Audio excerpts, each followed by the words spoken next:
It's time to get activated, gamers, because you're listening to the GigaBoots Game of the Year 2021, featuring Dan and Bob Video Games.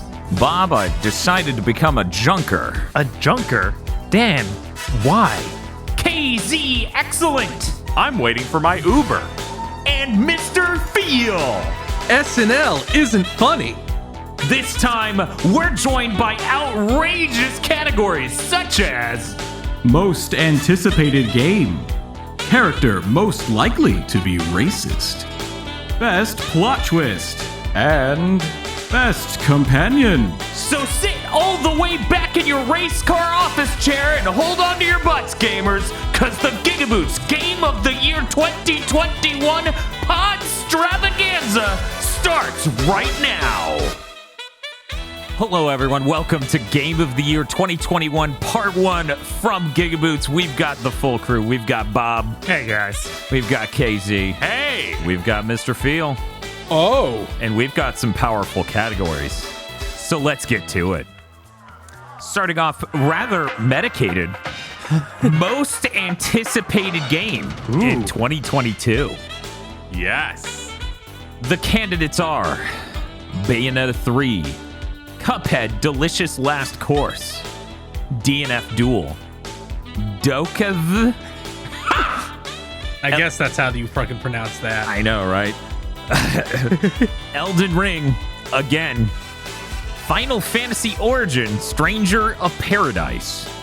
Final Fantasy 16. Forspoken. God of War Ragnarok, again. Gran Turismo 7, again. Grand Blue Relink, again. I think that was only one again, but we'll get into it. Kirby and the Forgotten Land, Starfield, and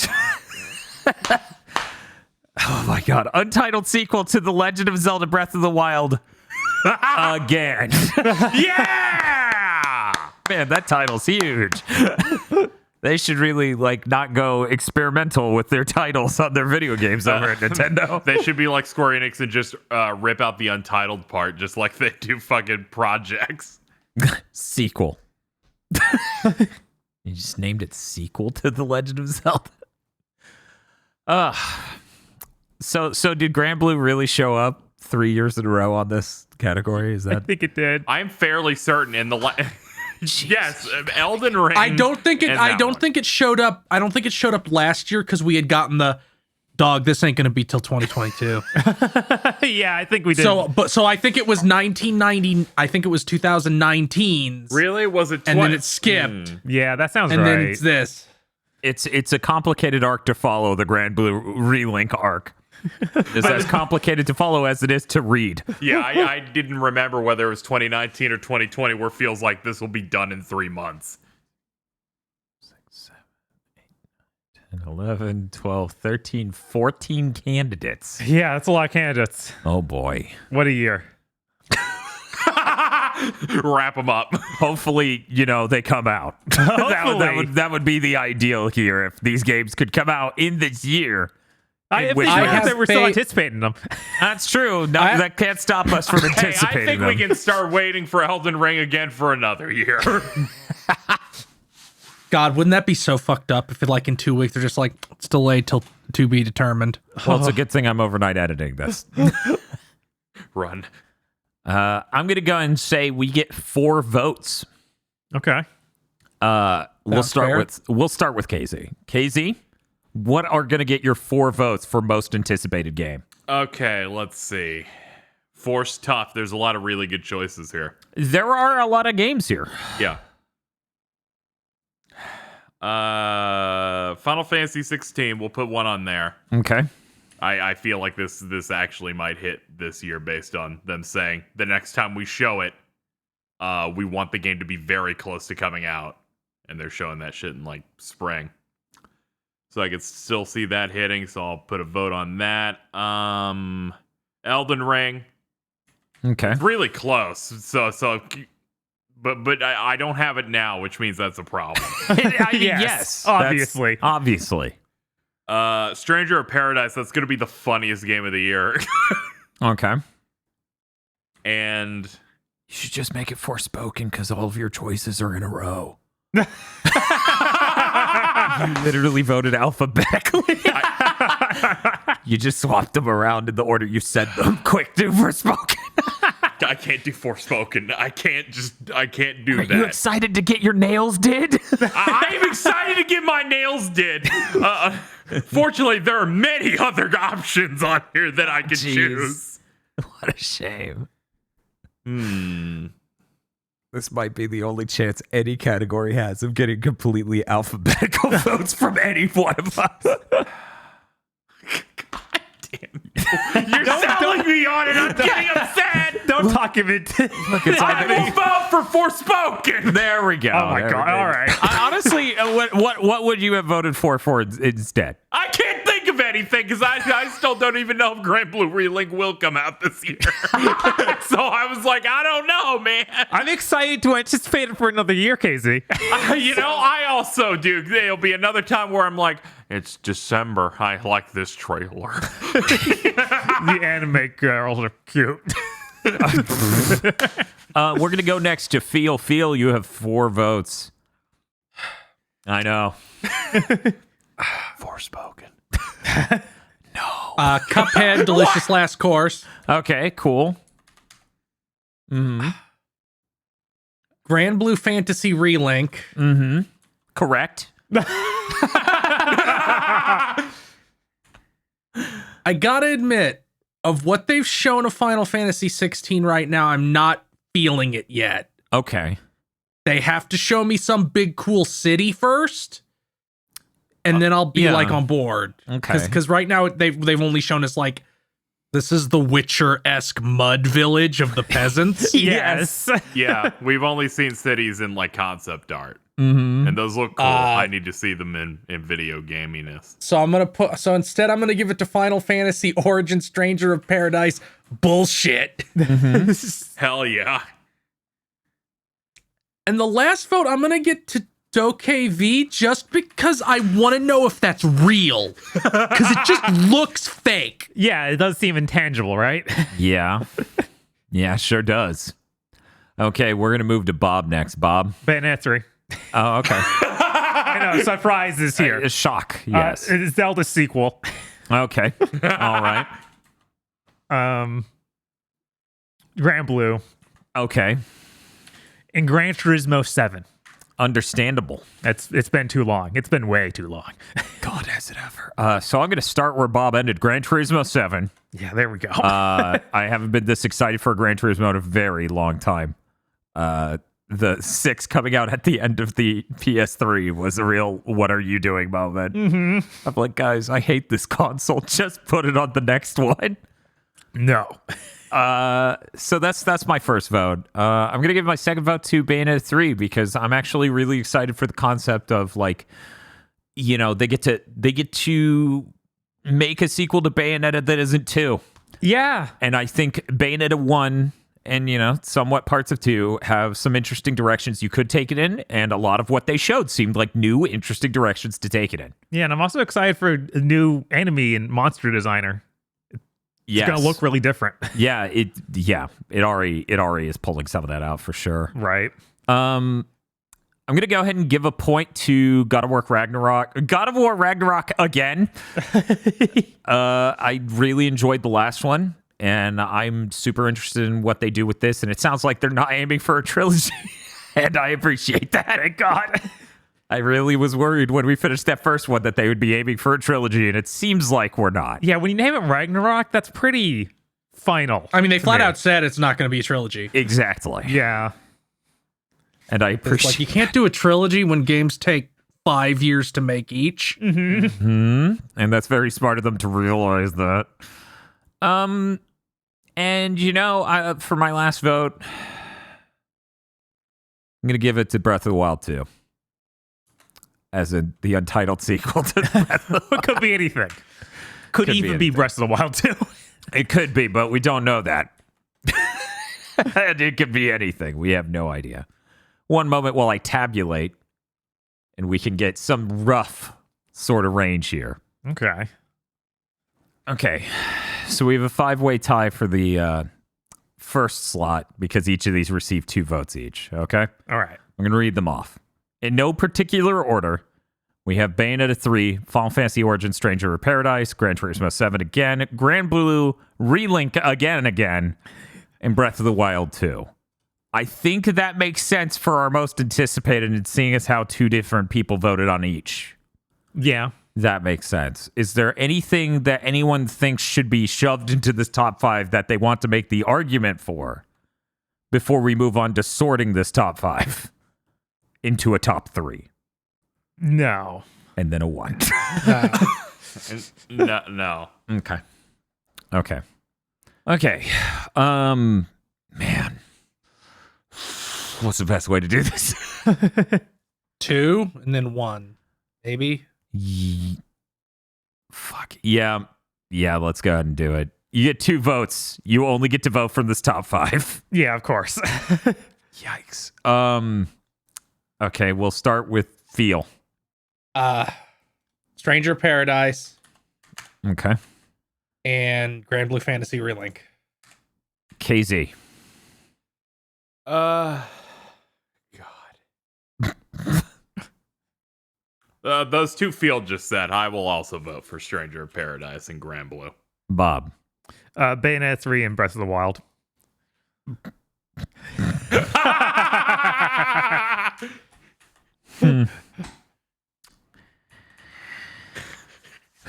Go ahead, Dan.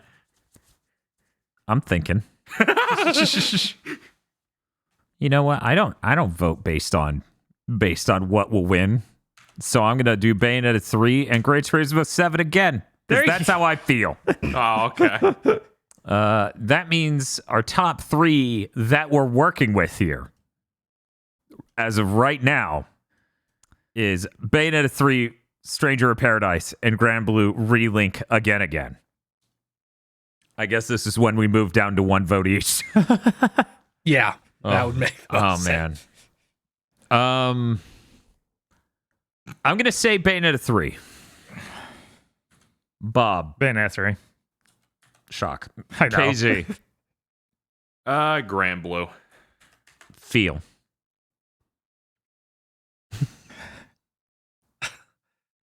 Already, but Grand Blue.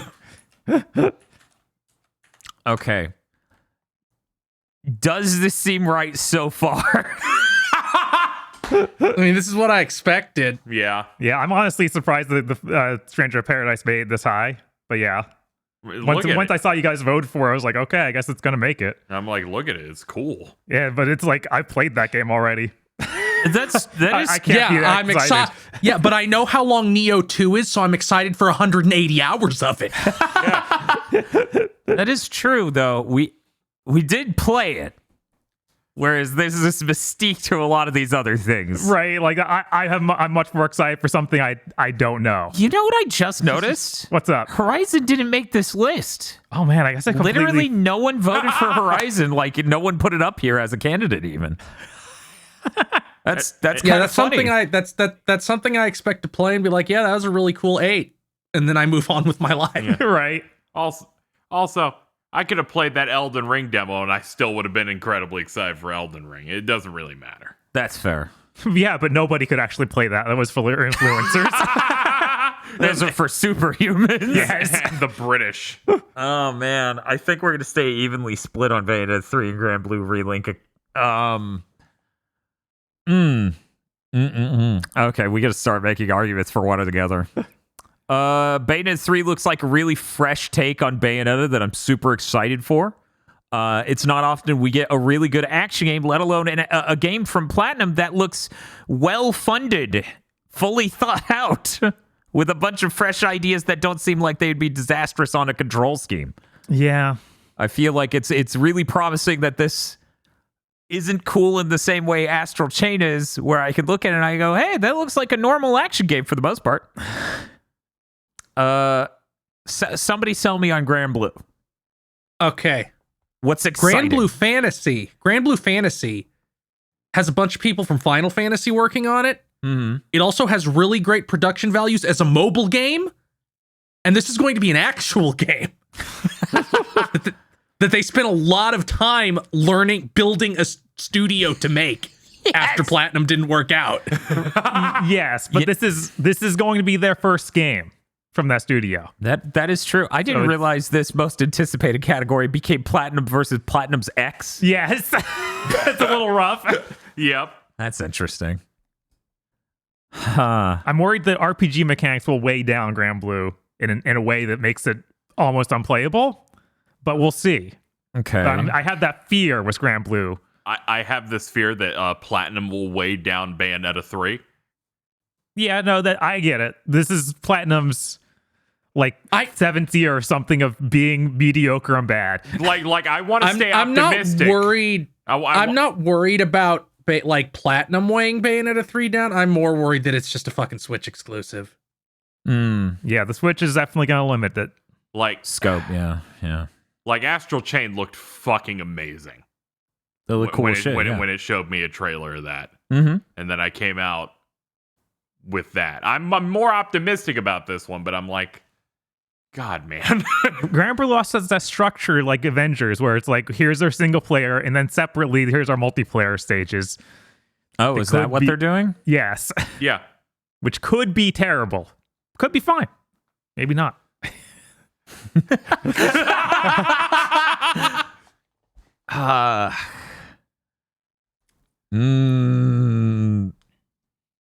I wish the thing in second place was even something I could move over to.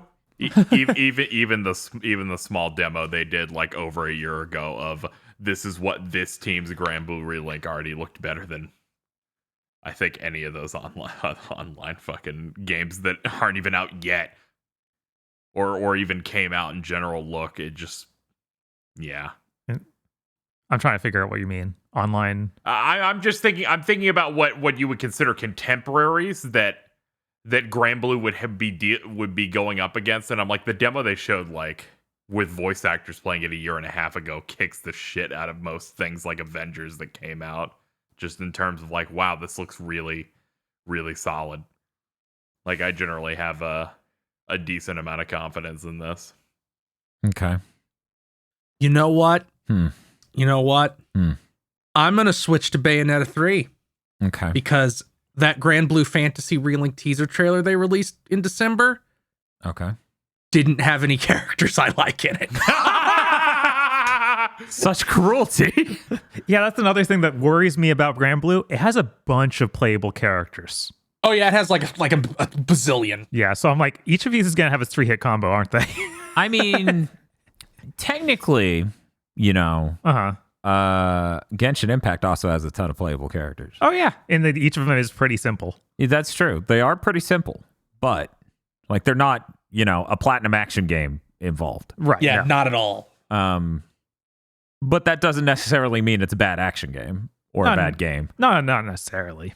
But Yeah, for something like that, as long as, you know, I get Narmea and she gets to do Judgment Cut, even if it's functionally like when you bleed it down to the hitboxes, not that much different than something else. I'm like, no, it's still cooler because it's Judgment Cut.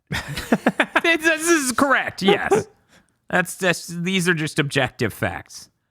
But I do really not care at all about like the original Grand Blue party that you get in like the first chunk of that mobile game, which is like the main people they've shown so far.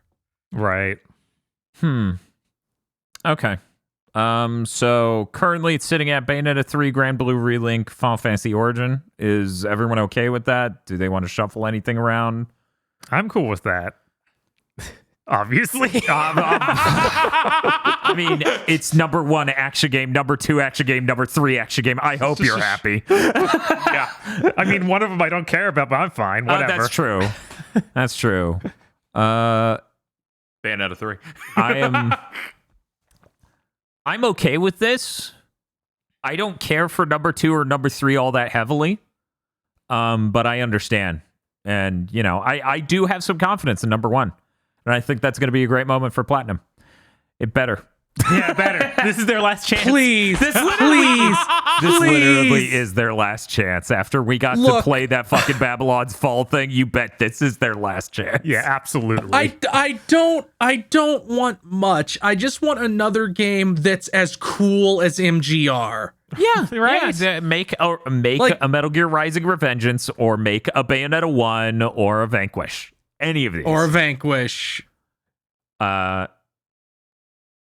So are we good? Feel KZ? Yeah, this all checks out. Okay. This checks out. Okay, so our top 3 for most anticipated game of 2022 is starting at number 3, Final Fantasy Origin Stranger of Paradise. Number 2, Grand Blue Relink, again.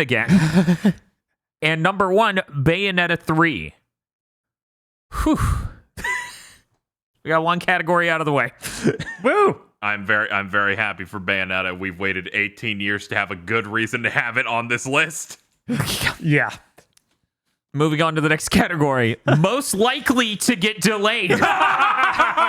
Uh-oh. Oh. Stinky. SpaghettiOs. Okay. The candidates are... Are you fucking serious? Babylon's Fall. Oh, okay. Bayonetta 3. Final Fantasy Origin Stranger of Paradise. Forspoken. God of War Ragnarok. Gran Turismo 7. Resident Evil Reverse. You remember that, guys? Yes. And untitled sequel to The Legend of Zelda Breath of the Wild. I want to put Grand Blue on this list. Yeah. Put that on there. I Yeah. feel like that's between Bayonetta 3 and Babylon's Fall, didn't that go gold? That went gold like Yeah, 2 that days went ago. gold. Delete it. I think there's okay. still a chance they'll just keep pushing it back. Yeah, Like, it can fail compliance still, I think. Oh my god, guys. I'm gonna die if this gets delayed. You know that, right? Okay. So I'm not gonna delete that because apparently some people want to make the argument for that, and I totally understand. It's not my place to say you can't make the argument for that. I am, I'm not however, going to. I'm just going to say it could Failing plausibly. compliance. It will get no votes. I am gonna go ahead and put in Grand Blue Relink though. yes. I think I'm surprised we passed that over. Yeah, no, that seems weird. Okay, let's see. We have 1, 2, 3, 4, 5, 6, 7, 8, 9. I'm gonna say we get 3 votes. Actually, you know what? Yeah. We'll try 4. We'll try 4 for 9 candidates, and we'll see how that works out numbers wise. Yeah, I feel like 9 is the floor for that. Yeah, obviously, we go any lower than that, it gets weird. Yeah. So you get 4 votes. We're gonna start with Feel. Feel most likely to get delayed. Untitled sequel to The Legend of Zelda Breath of the Wild. Okay. Also, I want to clarify here, which, I didn't do that this year yet. You can just not vote. Oh yeah, that makes sense. If anyone only feels 3 or 2 of these, feel free. Forspoken. It's worth noting that the games could get a date and then get delayed. That's the intent for any of the stuff on here that doesn't have a date yet. I mean, is there stuff on here that doesn't have a date yet? Because Resident Evil Reverse might be the only one. Zelda does not have a date. It has a year. It has a year that's a date. Yeah, that Yeah, that you counts. push Pushed Yeah, out a of this year is close that counts enough. as a fucking delay, Bob. Okay. Yeah. Because they announced Because then a 2022. number will have changed. Yes. Yeah, exactly. I forgot they even told us the year. Oh, yeah, So they did. in case there was a situation where one of these doesn't have a date yet. Yeah, Then- like say Resident Evil Reverse. Yes. That's why I don't have that's why I didn't put Final Fantasy 16 in here, because they literally don't even have a year. I still think we could put it in here and be like, well, they're going to date it and then they're going to push it back. No, Making the bets. Because if we can do that, I will totally vote for Final Fantasy 16. I will not support that level of reaching. That's not a reach at all. They've done it for every single game they've released in the last couple of years. No, No, Square Enix has never delayed a game, Bob. no, I'm just saying I won't support most likely to get delayed, and then you're like, they will do a date and then delayed. Like, no, I don't. stupid. Then why not? Why not? It's within this year. It will I mean, happen. that's what happened with God of War. That's literally, we're picking a list of games that have any range of a date at all. Does Grand Blue have a date? Yes. Yes. It's this year. Yes. It's In fact, I think they even got more specific with it than that. But yeah, we're just voting on the thing most likely to get delayed. The specifics from there don't really matter. Right. Feel, you voted for untitled sequel to Legend of Zelda Breath of the Wild. Yes, absolutely. That one. Forspoken. Okay. I just feel like that fucking Luminous Engine shit. Yes. Yeah, there's no way this is coming out. That is the most concerning engine. That's Square. The fact they made another game on it blows my mind. Yeah. That's the like. I'm not going to sit here and be like, "Oh, Stranger of Paradise is getting delayed." No, but it's not made on this engine. Like, God of War Ragnarok for sure. that is entirely possible. They announced anything? I think they just said this year. Oh, They just said this year. Okay. And since they have, I'll believe that, but yeah, I get it. I mean, I could. I'm 50-50 on it. Like, it could ship this year, sure, and I guess it could ship next year. It could be a January game. And for my last one, I'm going to say Stranger of Paradise because it's still pretty rough, and I could see them being like, we said March, but it's actually like August. Yeah, I mean, they could even push it back 1 month. That isn't that popular of a move in this industry, but it has happened. We have 4 Square games it happens for a March right now. Yeah, it happens a lot more recent.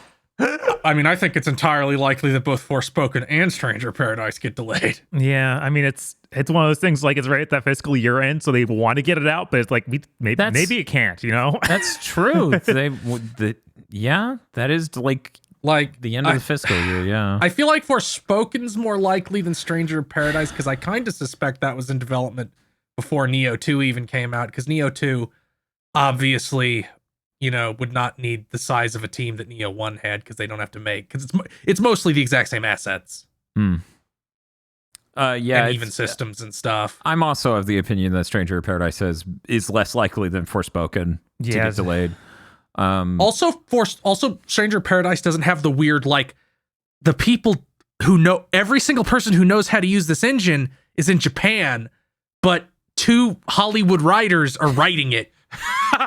So there's like a language barrier between the 2 halves of development. Yeah. Okay, so feels where Breath of the Wild 2, God of War Ragnarok, Forspoken, Final Fantasy Origins, right? Yep. Okay. KZ. Question. Sure. Would you count cancellation as delayed forever? I'm willing to accept any answer here.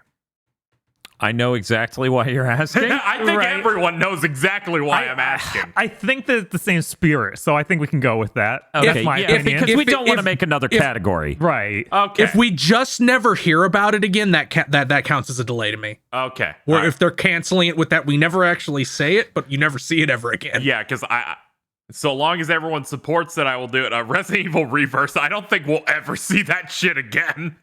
Same. because that was supposed to launch with Village. I was caught between, he's talking about that, or he's talking about Babylon's Fall coming out and then getting shut down.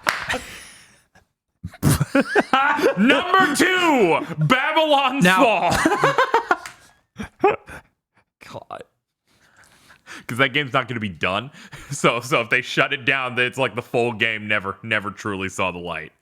Also, If it's anything like that beta, then I'm there with you. Yeah. Because that beta is not a game. Yeah, I know. It doesn't even look like a game. Not a 60. This is a $60 game, right? Yeah. They're insane. That is completely insane. There's no way enough content materialized to make that make sense. Yeah, I can't believe it. They're like, we posted Japanese TV ads, and I'm like, oh my god. Wait, what? Yeah, they're ready. They're running commercial. They're ready. They're like, here's the TV commercial in Japan for Babylon's Fall. The weird part of that is that had music. It did. Something that's not in the game. Yeah, it literally sounded like we have Near at home. Oh my god. Okay. All right, those will be my first 2. Pretty good picks. I understand. I'm gonna pick God of War Ragnarok. Okay. Just because I feel like something slips. Okay. In Sony's slate, and I'm more confident in their other things. Like I think Gran Turismo seems fine. They keep putting out 1 minute long trailers for that constantly. I feel like. Let me put it this way: Gran Turismo 7. I'm really sure will ship when they announced it would. It'll just get more updates Yeah. because they're already committing to that idea. God of War is not that type of game. Yeah, absolutely So I'm kind of there with you. Also, I think that we might start seeing the beginning of a COVID curse, and that COVID curse is no Sony exclusives for the entire second half of every year. You might be right. I'm scared. That kind of sucks, honestly.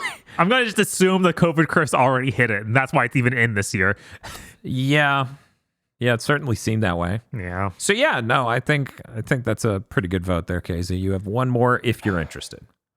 Yeah, I was going back and forth. I think what I'm going to do is Forspoken, but it'll be minor. I don't think it's going to be like really far ahead, like 3 or 4 months. I think it'll be like a month delay or something like that. So then it would come out in June. Okay. Because it's currently slated for like May. Yeah, I was going to say that's May. Who knows? Maybe it even just gets delayed because something else on their slate gets delayed into its slot. Yeah, because again, they have 4 games they are trying to launch in March. Yeah. Okay. With KZ's votes out of the way, Bob? Forspoken, I feel like that's the most likely. We saw it, and it looks nowhere. It doesn't look like it's ready for May. I'm going to be honest. Do you remember that big thing where people brought up that they put out a new footage batch? Yeah. I went and watched it afterwards, and I got depressed. Yeah. I was like, oh, this doesn't look fun. No. So, and once again, that engine's cursed. Yeah. Like, just to be clear. Final Fantasy 15 never looked done as it was coming in. Oh man, so really, I am looking at this footage from like 10 days ago. Yes. This sure looks like Final Fantasy 15 yes, it Yeah. does. But now it's a third-person magic shooter. Yep. and performs bad. Yeah, I'll buy it. Fuck it, I guess. I have to see if they let me tap buttons instead of hold. Now you're engaged. Oh yeah, num num. This is actually pretty hard. I think Bayonetta 3 is going to delay. It'll be a minor delay. It won't go all the way out of the year, but I feel like it's going to get a delay of some sort. They didn't announce. They didn't announce a date yet, but So I'm you're sure. saying they might announce a date and push it? Yeah. I'm going to say that's the least Nintendo thing in the world. For them to announce a date and then just completely push. Because Yeah. I can't think of any time recently that they did that. Yeah, it would be. They held this for so long. Right. No, Yeah, insane. that's also my read. Nintendo really seems to be a company that'll be like, we have no problem just not talking for 3 years. right. Yeah, I'm looking. Something could go wrong horribly in this yeah. last chunk of development, though. So I'm just That's true. worried. Yeah, this is what's funny to me, Bob. I looked at all of these, and I considered Bayonetta 3 the most airtight. It'll be fine in terms of being delayed or not. I think for me, that one's Gran Turismo 7. I feel like Bayo 3, for me, just barely eked it out a little bit more of a, I'm like, Nintendo waited so long. Yeah, but it's they- that curse of, but it's Platinum doing a thing. Yeah. I'm worried. I know. So- I'm back and forth of, I want this to be great, and you fuckers keep hitting me. Okay, Bob, you have 2 more votes if you so wish. Yeah, Resident Evil Reverse isn't Yeah, happening. of course. So yes, you could show it on there. Dude, Sure. you put it on this list because you're the only human that remembers it, I right? didn't put it on here. Oh, this was KZ? I don't think I put this on here. Bob, I absolutely did not. I Bob, forgot this think game you fucking put this existed. on here. I absolutely did not remember this existed until I read this list. I could have sworn I didn't put it on here. I was like, I don't know how I would remember it most likely to get delayed, but it feels like something I could do. We made these lists over the course of 6 weeks. But then, who was Game of the Year? Oh man, Do you have a 4th? let's just show it on Zelda. Okay. I think there's. I we mean, haven't- it's Zelda. Yeah, it's Zelda. It wouldn't be always the delay. first time that Zelda went, I'm coming out for over 2 years. right? I just want to believe in it for once. I'm like, I'll give you one shot. The one thing is like, is there a new Switch around the corner? Is that there to be delayed for there? Could Yeah. this get delayed to launch with the new Switch? It could be the Zelda curse Yeah. of gets pushed back for the Wii, That'd be so funny. gets pushed back for the Switch. Gets pushed back for the. For the Wii U. Yeah. And then we start clapping. Nintendo, where's the Wii U Zelda game? And they're just like, Where's the door hole?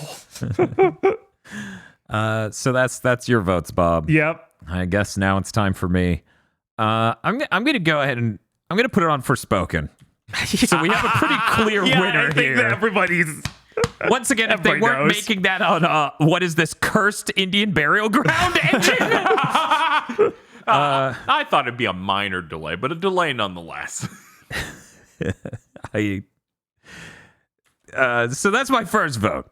My first vote's that because oh man, how unfortunate. Yeah. Looking at the rest of these, I find it a little hard to say because I think Babylon's Fall is just going to come out.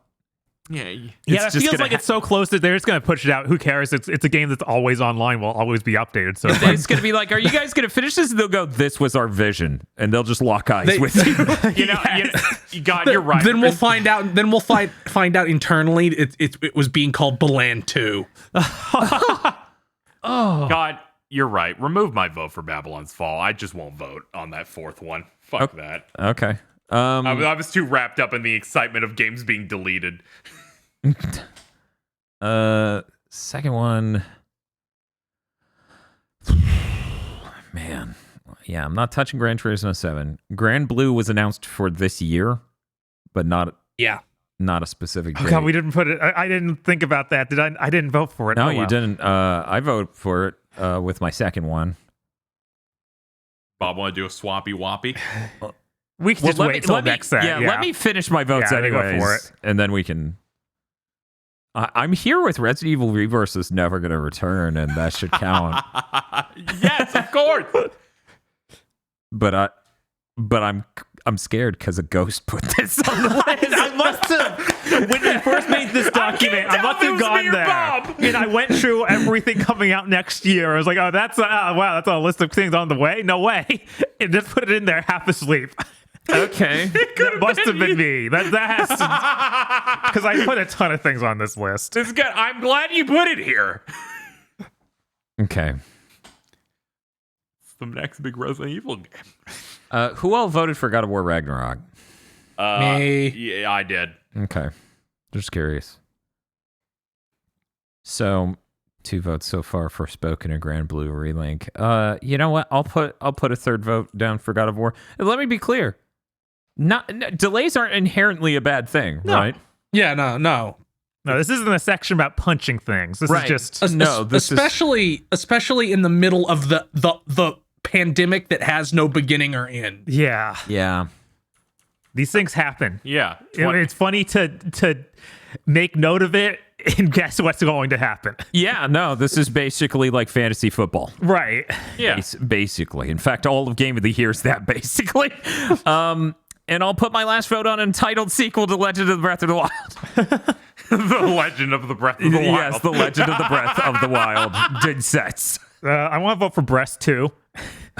Yo!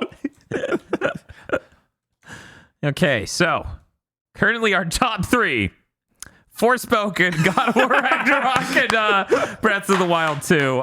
Does anyone think something's missing from this top 3, and they're going to make the argument right here, right now, passionately? Grand Blue. Uh-huh. Every time we talk about it and we see it, we're like, that looks done. Is it done? And they're like, yeah, it's really close. We're delaying a year, though. That's not what happened though. That isn't what happened. Like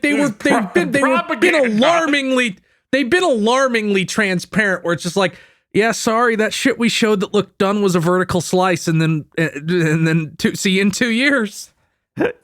And then they came back in 2 years and it's like, here, the game looks mostly done now. It'll be out within the next year. Right. Is hopefully that wasn't another vertical slice.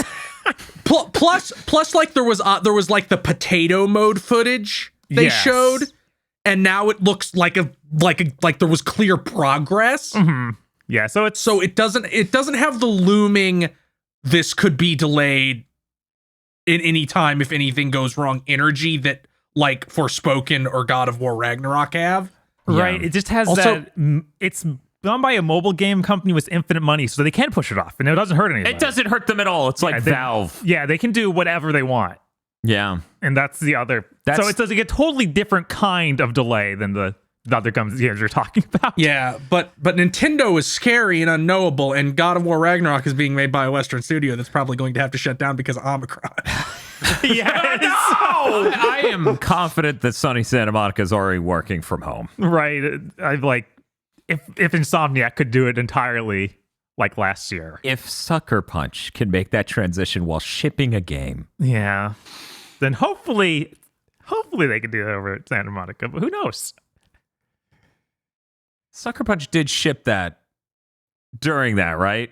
I've completely lost track of time. I don't know. Yeah, that was- No, that game was done because it came out like 3 months into the pandemic. Yeah. Oh, it came Oh, out. no, okay. So they did ship mid-pandemic. Right. Yeah. So they were working on bug fixes and stuff. Yeah, through it. because Okay. it came out in the middle of 2020 because like the first quarter Yes, I was just- Last of Us. I was just making sure because the last 2 years have been eternally long. Yeah, I know. Yeah. 2020 verse 3.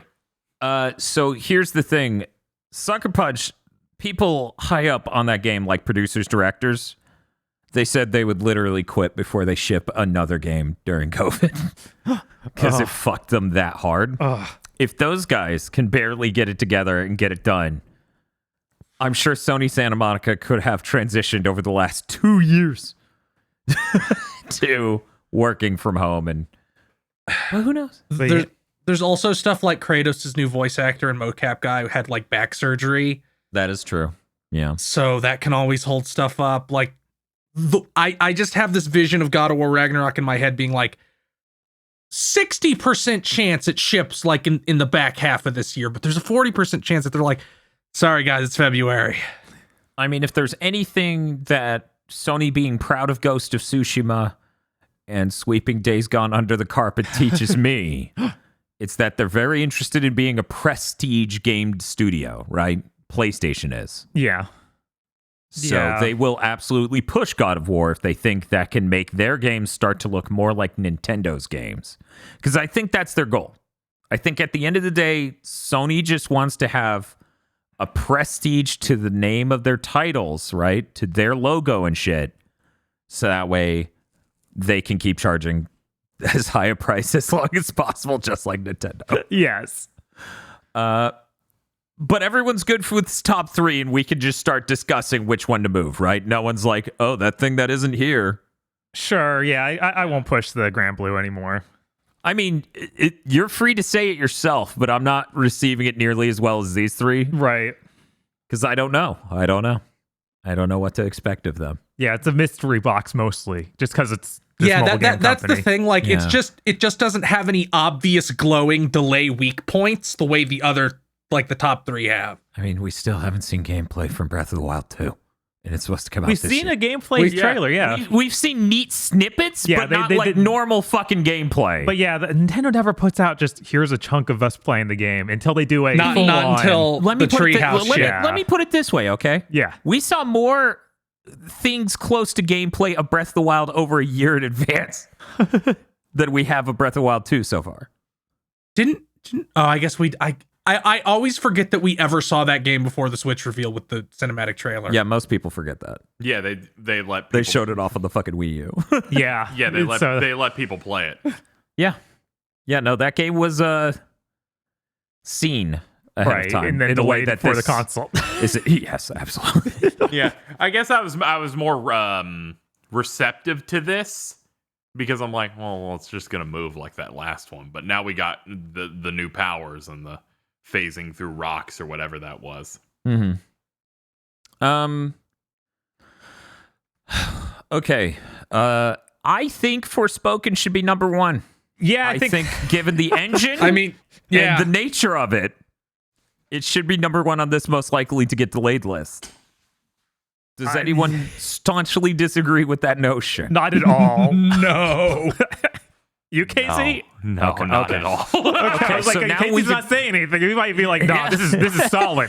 Nah, guys, it looks bulletproof. She's got nails. It's gone golden, I promise. My dad at Nintendo told me. So now we gotta sort Breath of the Wild 2 and God of War Ragnarok. I'm gonna say God of War.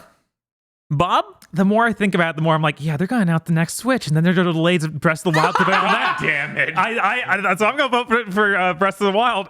Okay. One moment. KZ. I'm gonna give it to God of War. I have more faith in Zelda than I do God of War, given what we know about God of War's development. I have faith in Zelda for a lot of things. Not getting delayed isn't one of them, but I just feel like God of War here. It's a huge game. And its development's happening half in COVID. Yeah, it really also, does suck. And we still don't have a street date. Like, what I expect is that the only reason I'm not doing it is because it doesn't have a date announced yet. So I'm like, it's probably they're thinking they're going to launch it in June, but they'll have to delay it before they even announce this. They'll have to delay it till November. If it was June, they would have announced the date because Gran Turismo is May. No, I think that's actually March, isn't it? Oh my God. No. If God of War was 5 months out, I feel like we would know by now. I don't know. Yeah, with it's March Sony. 4th. Oh my God. Gran Turismo is March. Man, this year's awesome. Yeah, that's why I'm like, that's that and Horizon are early ones, and this is going to be the Ratchet and Clank slot. That's my thought, but they could move it till November, but not even tell us. You know, if God of War is so fucking big. if God Like of War it's their wasn't- biggest original thing. Yeah. So I'm like, no, that shit's gonna be like October or November. That's gonna be driving their winter get into Sony push. I mean, I think it's a core part of that. Will it accomplish it? If God of War was if this was 3 games, this Norse thing, I would vote for Breath of the Wild. But this is 2, and it's going to end the entire Norse saga in this one game, and I'm like, Yeah. that's a lot of boss fights that are going to cost you $40 million to make. I hope.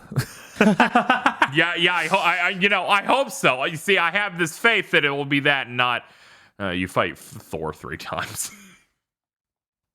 I'd be down with that if they're cool. Oh, yeah. Yeah. Yeah. I mean, You I fight thought Virgil 3 times. I mean, I thought the last game was cool. I wouldn't say you had a bunch of boss fights. Yeah, you have one. Yeah. I think there are like 4 in the whole game. Yeah, I was like, there's Dragon. Yeah. What's his face? There's a dragon. What's his face when he's drunk? There's the 2 dudes. Ogre. Dark Elfman. There's the Valkyrie. Yeah. It's funny Oh, yeah, as I there's try the to. Valkyries. It's like 4. cool as shit. But yeah, as I try to remember it, I mostly remember combat rooms and combat sequences. Yeah. But yeah, I could see this being a much harder thing, and that they really want to nail just because they gotta finish those realms we didn't go into, and just closing out this specific story a lot Feel. earlier than I expected. What did you? God of War. Okay. All right. Okay. So it looks like this list was in the correct order to begin with. Yep. Alphabetical. Alphabetical, because it starts with Untitled sequel to the Breath of the Zelda Legend dose. The list goes Breath of the Wild 2 and number 3, God of War Ragnarok at number 2, and Forspoken at the number 1 slot for most likely to get delayed. Okay. So proud of you, Forspoken. You won yourself an award. Fuck yeah. Right? Yeah, look at it go. What a fucking girl boss. Yes, as the writer said, I sure hope it doesn't. I sure hope it doesn't come back next year in something like worst plot twist, worst No, I hope it does. worst dialogue, Oh, that would be sad. worst Yeah. character. Okay. I'm very excited. We're now moving on to our next category, which is biggest NFT powered Oopsy. The candidates for biggest NFT powered Oopsy are Intellivision Amico, Kevin Pereira. It's just the man. That's all that was written in. Stalker 2 and Ubisoft Quartz. For anyone who doesn't remember the Kevin Pereira thing, apparently 3 days after G4 TV got started, he started shilling NFT related stuff on Attack of the Show or whatever, and then said he would probably get canceled over it. Now that I've covered that base, because these other things are normal NFT situations. We wrote in a human being are we even allowed to Right into human? I don't know. I would say what he did was an NFT oopsie. Yeah, it and no was. one came up with a gate around it, so I just have to write in the human, I guess. Right. It's like, well, it was on G4. So Yeah, but it wasn't them, because I think they cut him off once, and then he complained about it on air. oh my God. this again was live streamed. Yep. My God. Okay, so for Television Miko, for people who didn't know, the physical editions are NFTs for the games, but they don't actually exist on the card. It's an NFT. It just links to the web server, giving you digital ownership. That's so depressing. It is so depressing. A physical edition of a television game should be cool, and they kind of crib some of the cool retro aesthetic, but it just how terrible. We're gonna get 2 votes. Oh, okay. Can anyone give me details? Stalker 2 to recap that. They announced it. Then they made an announcement on why it totally makes sense, you guys. Then they announced they weren't doing it. Yeah. Yeah, it was guys were having NFTs. Guys know it's fine. It won't actually be able to. It's only cosmetic shit. We're sorry. We're sorry. We're sorry. We're sorry. It was gonna be like stuff in the game. It's like, here's a desk, here's a phone, and we have many. And then their first response is like, "Don't worry, it's cosmetic, and we have many plans for things we'll do." And then it's like, no, hey, hello, Stalker fans, we will not be doing that. We will not actually be doing that. Ubisoft Quartz. They're gonna launch that. It's gonna be part of, what was it, Rainbow? Ghost Recon Breakpoint, but Okay. only for people who have 400 hours clocked. No wonder they only made $700 in 1 week. Yes. But they make it sound like it's a broader initiative. Right. Okay, so Yeah. with all of our bases vaguely covered, we get 2 votes each. We'll start with Bob.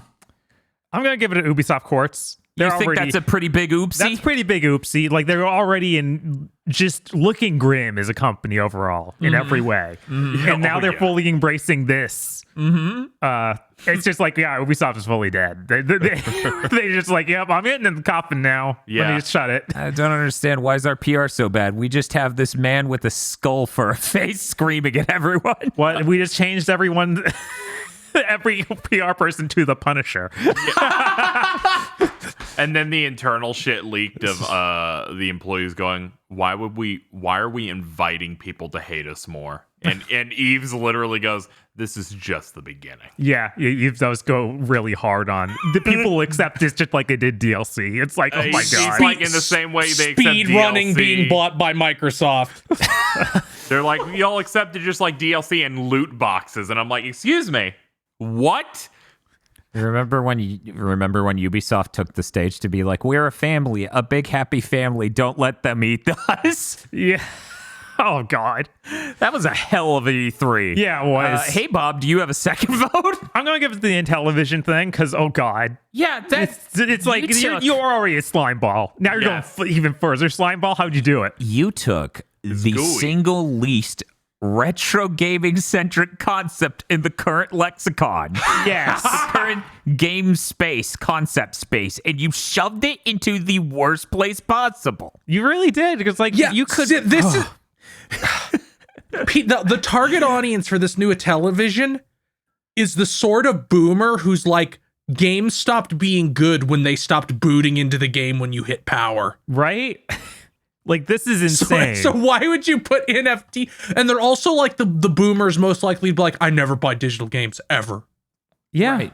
Right. Like this is the perfect time for like stuff like limited run games, and they've somehow run in the opposite direction. It's like you had a win here. You could have Yeah. had one win for your whole console, Oh, and wouldn't that have been neat? and you just like shot it in the head. The other two here is like soccer's already solved, and Kevin Pereira is just a man. Bob's like, see, only human. Yes. Okay, thank you, Bob. For your 2 votes, we'll go to Mr. Field. Ubisoft Quartz. Okay. And it's actually pretty hard. I agree that it's pretty hard. I'm gonna say Stalker 2 because that was like the least likely one for me. Like that's insane. That's like, hey, you know that game that like weird fans of Eurojank really heavily promoted and like gave it a life it quite frankly didn't deserve based on on what I had played of it. And then it's like, how do we do that? With something they're all gonna uniformly hate because our audience is like people who sit in the dark on their old computer and smoke cigarettes and play the same game for 18,000 hours. Yeah, no, you're right. It's totally like it's just like if any other indie game embraced NFTs, it's like, what are you doing? Yeah. If I have to buy a Shantae NFT, I'm going to be pretty upset. I'm just imagining it's like, here's the next super giant game. Yeah. God. Okay, I'll go next. Feel. I'm also voting for Stalker 2, but not for the reason you stated, though that's valid. I'm voting for it because of the middle PR announcement. If it was only the first one and the last one, I wouldn't have voted for it. That's fair. It was the telling your girlfriend she needs to calm down PR statements. And I really appreciate how oopsie core that is. Jesus Christ. Okay. That was the obvious takeaway for me. That was the one that was just, I'm absolutely voting for this. I actually think it's really hard to choose between these others. Because as Bob said, Kevin Pereira is only human. However, that shit happened live on stream. I know. It was, as the kids might say, cringe. I haven't heard Kevin Pereira in over a decade, and the first thing I see this man do is this. Really, really hurt. So yeah, here's the thing, right? Ubisoft has always come off as a company for at least the last 8 years or so that would absolutely do this. So yeah, is that oopsie-tacular? I don't know. Kevin Pereira, it was pretty cringe. Television Amico, you really just stuck your dick in a toilet there. That is not where that goes. It's just, oh my god, the man is already pure cringe, like Tommy Tallarico. Okay, I was like, who, him or Kevin Pereira? I mean, that would be mean to Pereira. Yes, Yeah, That would not be mean to the man who brought up tragic death in the family to guilt me into pre-ordering a console. As Bob said, he's a pretty cringe person. So, that aside, just focusing on the NFT nature of this, I'm gonna give it to Television Amico because, quite frankly, you took the one market that, of course, would hate that. Of course they would, and you gave it to them. What are you doing? You have shown that you have no idea what your audience is interested in.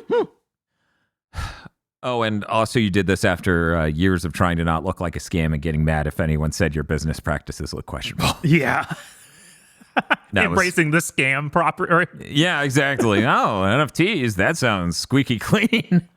So I'm going to say that. KZ? My first one that was right at the top of like, absolutely. In Television Amico, because WoW, this already felt like a scam the whole way through. It feels like a product made for such a small minority of people. The product seems bad. Everything they've shown looks terrible. Yes. And everything about how they advertise it, it's just like this unending circle of like, okay, time to make fun of it again. And then they come out and go, the physical versions are NFTs? Yeah. That's a bit you would make up. Yeah. Yeah. And I just go, no, this is ridiculous. So that's somebody's armchair devs pitch gone off the rails. Yes. Yeah. Yeah. It's like, well, for my pitch, it's all NFTs. Initially, I was gonna go for Kevin Pereira because I thought it was really funny that he just literally did that live on stream. But I've been taken to the other side by a really strong argument. Stalker 2, because I was set, but man, you really are right. That second statement really fucking, you're acting crazy. Like Ubisoft, I have no expectation in them ever doing the right thing ever. Right. And also they did it in the coward way of picking their game that bombed and requiring you to play 400 hours of their game that bombed. Mm-hmm. I'm like, no, you should have put it in Siege. then I'd give you a pity vote at least. Yeah. But yeah, Intellivision Amico and Stalker 2, because a true oopsie is when you immediately is when you trip over your ass a bunch and then go, I'm sorry. I'm gonna go now. Yeah. A true oopsie is when you double down on something and instantly hit yourself in the nuts. That's what that was. Okay, sorting this by votes, we have a tie for first between Intellivision Amico and Stalker 2, and Ubisoft Quartz takes third with Kevin Pereira honorable mention. So now we need to sort number one and number two. We'll go ahead and just give each person one vote and try it out. KZ? Okay, so what am I voting between here? You're voting between Intellivision Amico for first or Stalker 2 for first. Oh, fuck me. Yeah, we gotta sort this is these. rough. Okay, if we're going by oopsie, Stalker 2. Bob. I'm gonna stick to Intellivision. Okay, Mr. Feel. Stalker 2. I'm sorry, Bob. No, it's fine. I totally get it. That middle PR was so funny. It is so bad. Tommy Tallarico was a fucking joke before this. That is true.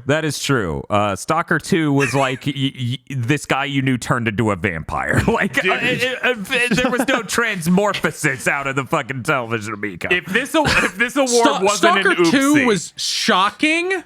The Intellivision is one of those things that I bring up sometimes where the thing that happens is so obvious that it's somehow shocking. Yes.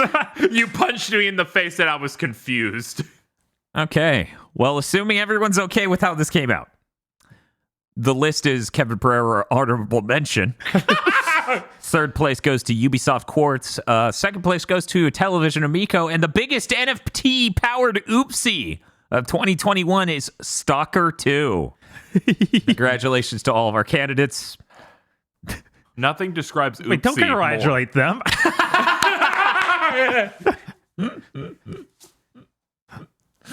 They might get ideas. Oh, you like this? Here's our fourth statement. Actually, you're wrong, and we were stupid cowards. We decide we will do a couple. Okay, moving on to the next category. Best plot twist. Obviously, this is going to have some spoilers for some games. The candidates are Adam from Metroid Dread. Emperor Nefarious is also pathetic from Ratchet & Clank Rift Apart. Ethan is Mold from Resident Evil Village. Psychonauts 2 is done from Psychonauts 2. Whoa. And Toriel is the cuck from Deltarune Chapter 2. I wonder who wrote that one. There's no way. You can't tell. It's impossible. I don't think I've started voting on anything, so I guess I'll do that this time. 2 votes each. Okay.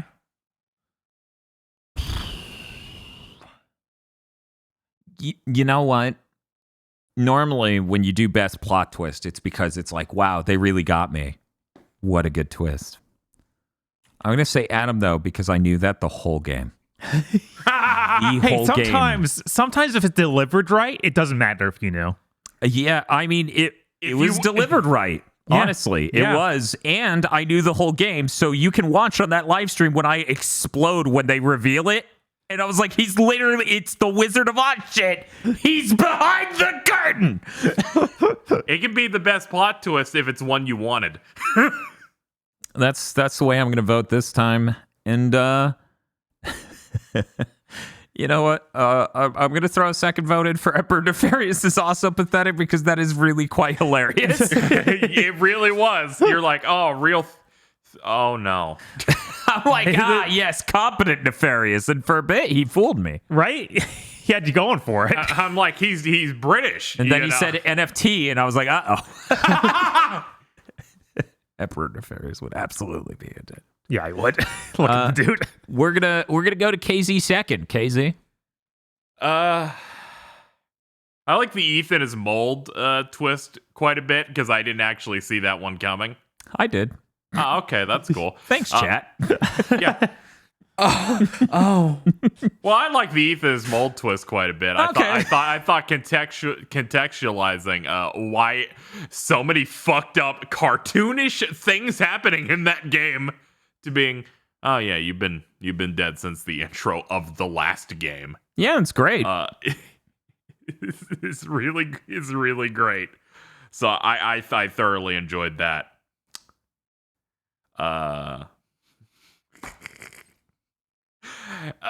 Phil, would you like to elaborate on the last one here? Yeah, would you like to elaborate on the Deltarune Chapter 2 plot twist, the best plot twist? There, absolutely. In Deltarune and Undertale, there's a character named Toriel Dreamer. She is a goat mom. And her ex-husband, Asgore, is the most divorced man to have ever lived. So level 2 or 3? Level 5. He is the level of Milhouse's dad. Oh no! Yes, he is! Holy shit! That's dire, man. In Deltarune, you go visit him at the flower shop he runs after being kicked out, and discover he does not have a bed. He has been sleeping on bags of soil. And at one point in Deltarune Chapter 2, Toriel is flirting with Sans the skeleton, and they're making egg-related puns because she's buying eggs. And he runs in from the bottom and says, "Don't forget your eggs, husband," and I almost blacked out. But it is turned out through various things people have found through examining items and looking at things that she might have divorced him because he was fucking his best friend. Oh no! Who is a guy, by the way. Hot damn. And it really looks like it might all turn out to be, no, she was the cuck the entire time after 7 years of people making jokes about her cucking him with the skeleton. Phil, I'm locking it in. My second vote is going to have to go to Toriel as the cuck because I genuinely feel like people have destroyed my reality. Got cucked by Milhouse's dad. We're gonna go next to Bob. Okay. Let's see. I'm gonna vote for Adam. Okay. That was something that really popped off, and I thought was great. It really delivered on everything I wanted it to. Of like, why is he acting like this? Doesn't make sense. And then you find out, yeah, no, it's just it makes Birdman kind of pathetic, which is good. Ravenbeak is the coolest dude with the fattest cock in the universe. You can't stand up to this. I just came from the Walmart and I saw Ravenbeak getting his dick wet. That's a weird thing for Adam to tell me. And I'm kind of because I want to vote for Ethan Mold thing because I thought that was cool, but it doesn't deliver as well as I wanted it to. Like it goes halfway there. It feels super cool for a moment, and then it kind of stops. Like you needed to, after that awakening scene, have mold powers. Yes, that is 100% what it needed to be. Yeah. I'm with you. I kind of wish there were mold powers. I like that he just says, "Well, fuck it, all bets are off." He's like, "I don't care. I'll just do whatever." So I think I'm only gonna vote for Adam here. Okay, that's understandable. No, I get it. I really do. You know, I would have voted for Ethan's mold if it wasn't so predictable. Thank you, Dan. In chat. I'm so fucking glad Bob didn't look at chat during that moment. I'm like, you gotta be fucking kidding me. Theo. Adam. That was... I didn't expect it because Mercury Steam was making this game. So it's like, yeah, well, what the fuck is wrong with them? Like, this was my internal monologue. Like, fucking this in Lords of Shadow 2, just having to tell you you're a useless cuck who can't do anything the whole game. I just didn't expect it at all until that scene started, and I went, oh no. That's so good. And I'm like, oh, they got me. They got me by not doing what they did for their worst game, probably. It's so good because, like, they don't rely on you knowing Adam's speech patterns from other games because they do it in the intro. That's the thing I love about this. Right, yeah. They You don't literally, need that the previous first knowledge. thing they do is a non-skippable cutscene where you get introduced to his speech patterns to go, yeah, that's how he talks. And then you get to the planet, lose communication, and then for some reason he doesn't talk like that ever again. And I'm sitting there, and at first, for a very short bit, I think it was like the first room we went into, I'm like, he didn't say it. Huh. And then we hit the next one, and I'm like, wait a minute. They did it in the intro. They couldn't have forgotten. It's like Communication is cut, and you wake up with different armor on. Yeah, no, that was I'm gonna be honest. The only way that reveal could have gotten better is if, and they couldn't do this, it's a video game. If the curtain fell down and he literally was Wizard of Oz tier old man. There's a little bitch boy behind the curtain and he's like, oh fuck. All of that was just battle armor. He's a little tiny creature. Oh god, that'd be good. He's like the size of the Monstars before they get turned huge. Oh, God. And for my second one, I'm going to go with Toriel is the cuck, because when I was given all of the pieces of this reveal to figure it out, I just started screaming. Yeah, that does sound insane. This is monumental. Okay. Well, based on these preliminary votes, our ranks for best plot twist is Adam for Metroid Dread, Toriel is the cuck, and then a tie for third between Emperor Nefarious is also pathetic and Ethan is mold. Now, do those top two seem right to everyone? Can they agree on that? Yes. That seems fine, yeah. Yeah. Okay, I could also agree on that. We now need to debate which is third and which is the runner-up. I'm gonna go ahead and throw my vote into Ethan is mold. Bob. Yeah, I'll also go with Ethan as mold. KZ. The Toriel one's really funny, but in terms of a twist that I experienced on my own, I'm going to have to pick Ethan as mold. It was between Emperor Nefarious is also pathetic. My and bad. Ethan is mold. Fucking Emperor Nefarious. I did also experience that one. Okay. I'm gonna be honest. Yeah. I will in fact go to Emperor Nefarious because holy shit. Okay. Feel. I'm going to go with Ethan as mold, because while Nefarious is great, I feel like there was always a 50-50 chance of Emperor Nefarious actually being pathetic. Yeah. That's true. That's true. Because they Can't could, be that cool. because even from the start, all the minions still mistook normal Nefarious for him, and I'm like, God, I didn't think about that the whole time. Which has to be the biggest debuff ever when you're mistaken for that guy. Right.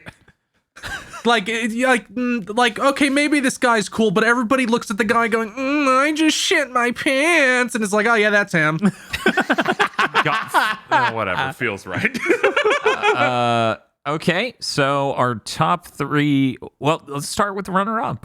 Emperor Nefarious is also pathetic as runner-up for category Best Plot Twist, followed by third, Ethan is mold in Resident Evil Village. Second place, Toriel is the actual cuck in Delta Ridge Chapter 2. And Adam in Metroid Dread for number one. I'm feeling pretty good about these candidates. Yes, it's a good list. It is. It is an excellent. I didn't need Phil to compare Asgore to Milhouse's dad. No, that's funny as shit.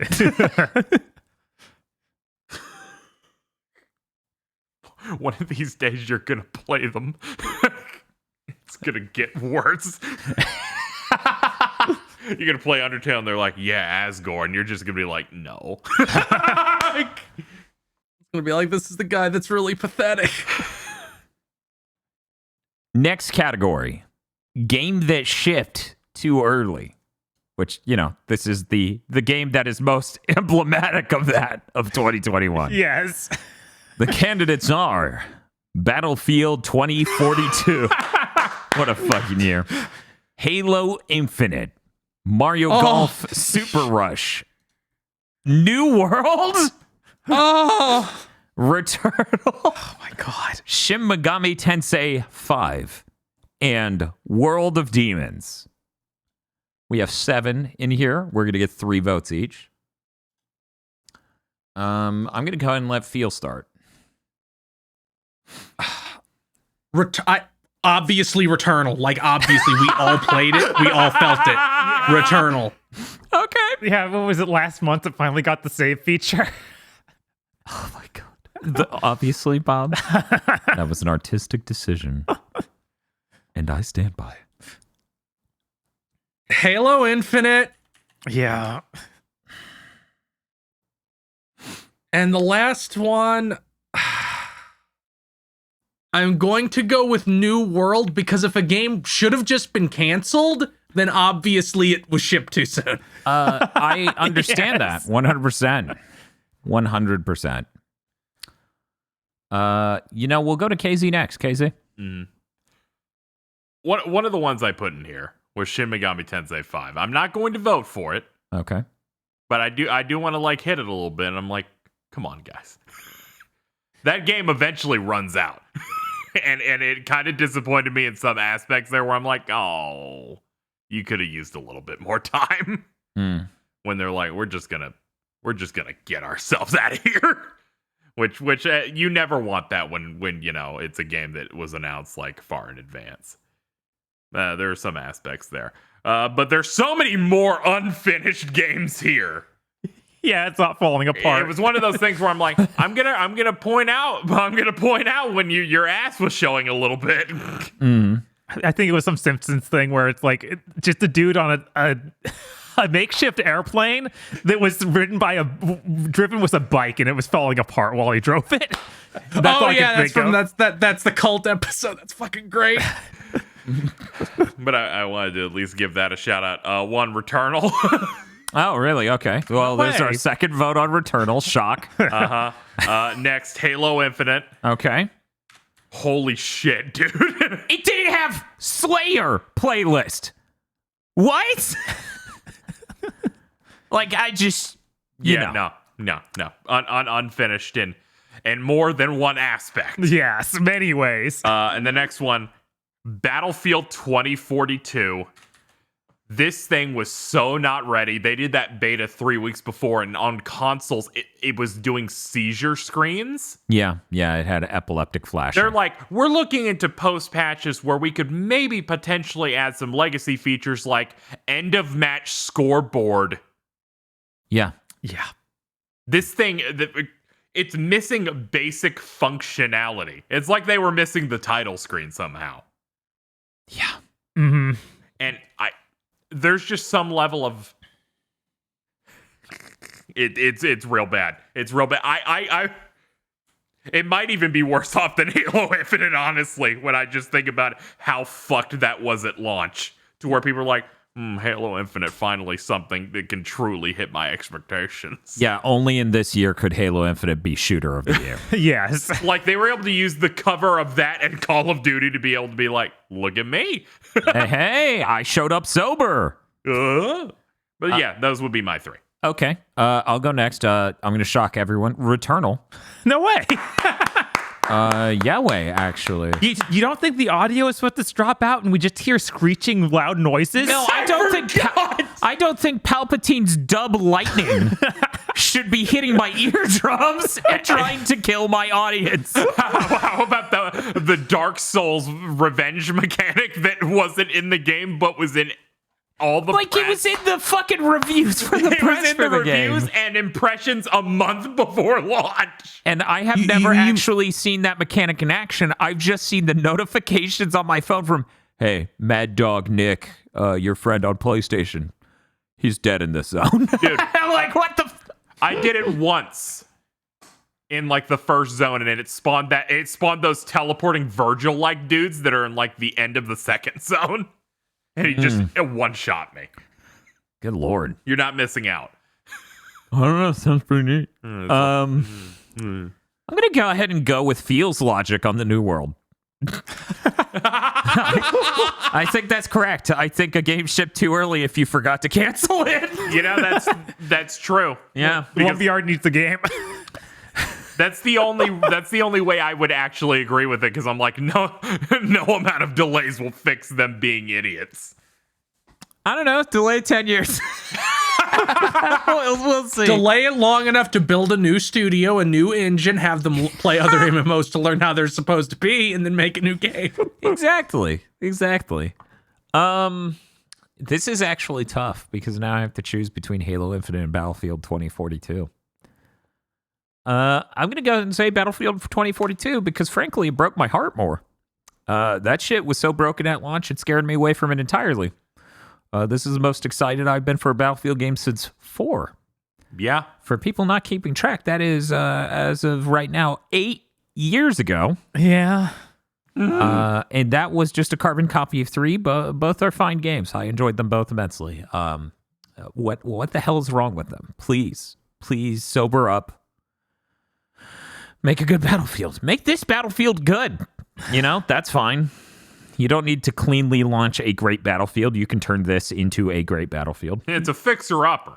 It definitely fucking is that. Right. So I'll do that. So let's see. I did. Okay. That means it's your turn, Bob. I put World of Demons on this list, but I don't think I'll vote for it. I just wanted to be upset at how it didn't have an ending and was to be continued and will never be continued. Now, Bob, I might be mistaken. But this is an Apple Arcade game. Yes. An Apple Arcade game, for people who don't know, you generally strip out all the bad microtransactions. They come off as kind of done games, like really done and a solid experience. And yeah, they're kind of supposed to be this new bastion for like mobile games that aren't skeezy or hollow. Right. And what you said, and this is by Platinum, right? Yeah. What you said is that this game, you know, it has chapters and it says to be continued a few times throughout it, but you immediately roll into the next thing. Right. Until you don't. Yeah, until you don't. The game just ends. That's so cruel. It's really mean. And it still says to be continued. Yeah. Yeah, I'm gonna vote for it, you know, because that upset me a lot. That's the best Platinum game I played in years. As it turns out, Bob, if you ship a game before that game is done, that is too early. Yes. And they lied to me. And then I only want to know that the next part isn't coming because in a random interview they did that didn't get any coverage. It was like, yeah, we're not working on it anymore. We don't have any plans. It's like, what do you mean? You went to a 2-week continue. You can't just not plan to do Finish anymore. your meal. Yeah, Yeah. that's terrible. I don't know. Yeah, no, that was really upsetting. Yeah, you're kind of selling me on it. Returnal. You know what, Bob? I'll take my vote off of Returnal and give it to World of Demons. That's fine. We'll put another vote of Returnal right now. So you're voting for Returnal? Yeah, Okay. I think that's one of the most obvious ones. This Maybe category ever. was almost game that shipped too early, powered by Returnal.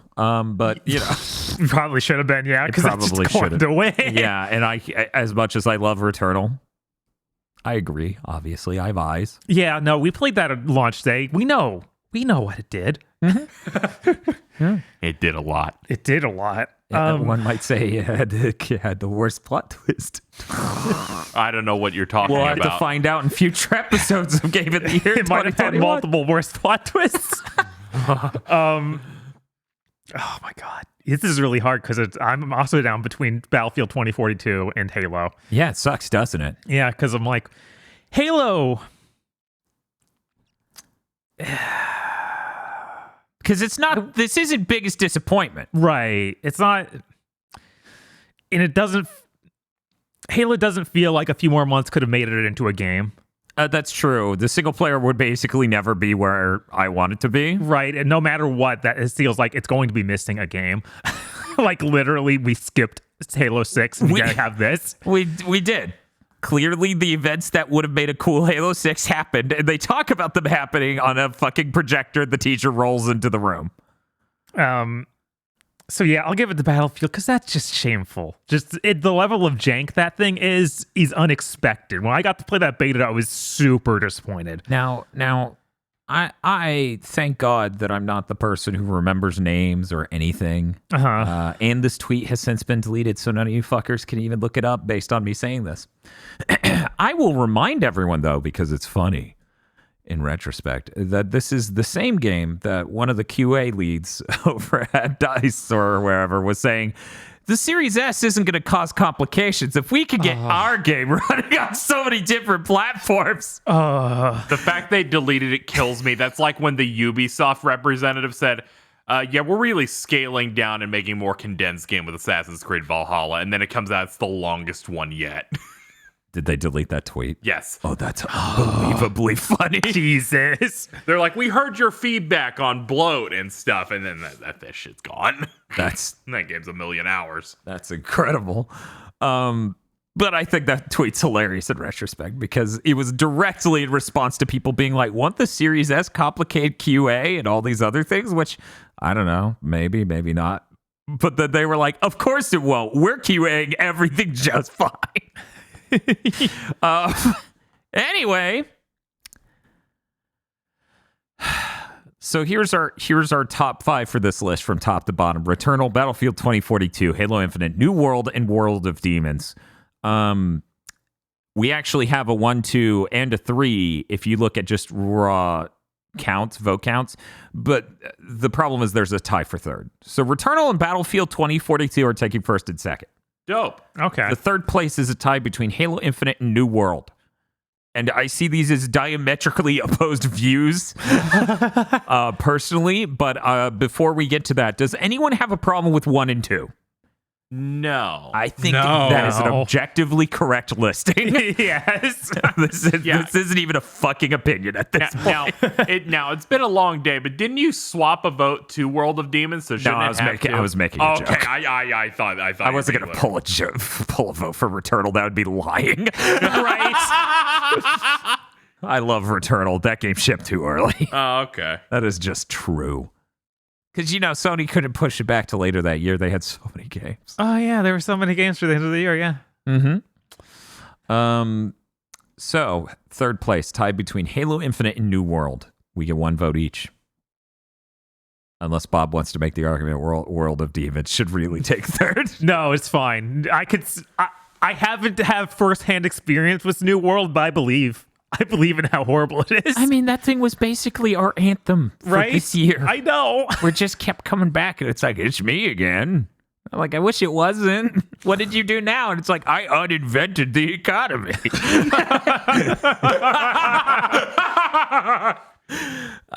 We turned off the ability to pay taxes and then downgraded everyone's facilities because they didn't pay their taxes. Thanks, U.S. government. Are you a Niceville utility? Okay, we're gonna go ahead and do 1 vote each. We'll start with Bob. Between Halo Infinite and New World. Obviously, I have a more personal experience with Halo Infinite. I only know the news stories for New World, but obviously that's more broken and should be canceled, so I'll vote for it. Oh, okay. See, once again, it's the diametrically opposed views, right? Halo Infinite, you could, single player. Yeah, no, the multiplayer is very salvageable, I think. Yeah. Mr. Feel. I have to say New World because to say Halo Infinite would just be lying. Okay. KZ. Halo Infinite just straight up has modes that are still not going to be out a year from now. To say it came out too soon. It's like they have announced the things that aren't there yet that are supposed to be there. Oh, they announced that potentially those might materialize 5.5 months from now. Yeah. Maybe. Yeah, it's dire. Yeah, for sure. And that's campaign co-op. They said Forge is always at least 3 months past it. Yeah. Always. Mm-hmm. So I have to go for that. I have no expectations for New World ever. Yeah. I don't blame people for voting for it, though. But I'm just like, there's so... the holes are right here, and we know what's supposed to be in those holes. Yeah. Yeah, No, you're not wrong. there's no content plan for New World that I know of that makes the game a game. Stop fucking up. It's written on the wall at every fucking office. Right? And now a year from now, when one of those things gets added, people are like, the post-launch support in Halo Infinite is so good. And I'm gonna get so Shut up. fucking Shut angry. the fuck up. Oh, yeah. No, I'm going to get angry too because one, they'll be lying. And two, it's shit that should have been there in the first place. Yeah. I'm voting for New World, though. Yo, that's fair. That's absolutely fair. Yeah, no, as I said, I think these are two diametrically opposed reviews. Yeah, like Because New World's adding obviously more jank, Yes. but I see it. I see the argument for Halo, obviously. There's I a bad thing about do New too. World every day for like 2 weeks. No, I think that was like 6 or 9 weeks. It just would not stop. Oh no, it slowed down to where it was every 3 days. God. But okay, I assume everyone's okay with this sorting. Seemed like everyone seemed copacetic with how it went. Yeah. Yeah. Yeah. Game that shipped too early, runner-up, Halo Infinite. Third place goes to New World, because it should have been canceled. And you, honestly, if you didn't cancel it, you should have spent a year testing it out. It's an MMO. You're idiots. Come on. Everyone in the beta test said this. The top MMO guy said this needs a year. I know, right? Battlefield 2042 takes second place, and number 1 goes to Returnal. Who would have thought? Man, what a year. This is the most full this category I think will be. I hope. Hey, shout outs to two of our winners, games we didn't play, but you can see from space they're doomed. Hey, I played Battlefield 2042 in the beta. Yeah, that's true, and that's part of what scared me away, because when he gave me his thoughts on the beta and then it came out, yeah, the launch isn't better. It's even more on fire in some ways. In some ways, it's actually, yes, way worse. Yeah, that's insane. That broke my heart. What the fuck? Yeah. Anyway, thank you very much to all of our candidates. I thought you were going to say pod lords. Thank you very much to our pod lords. Final guest of the night, the pod lords.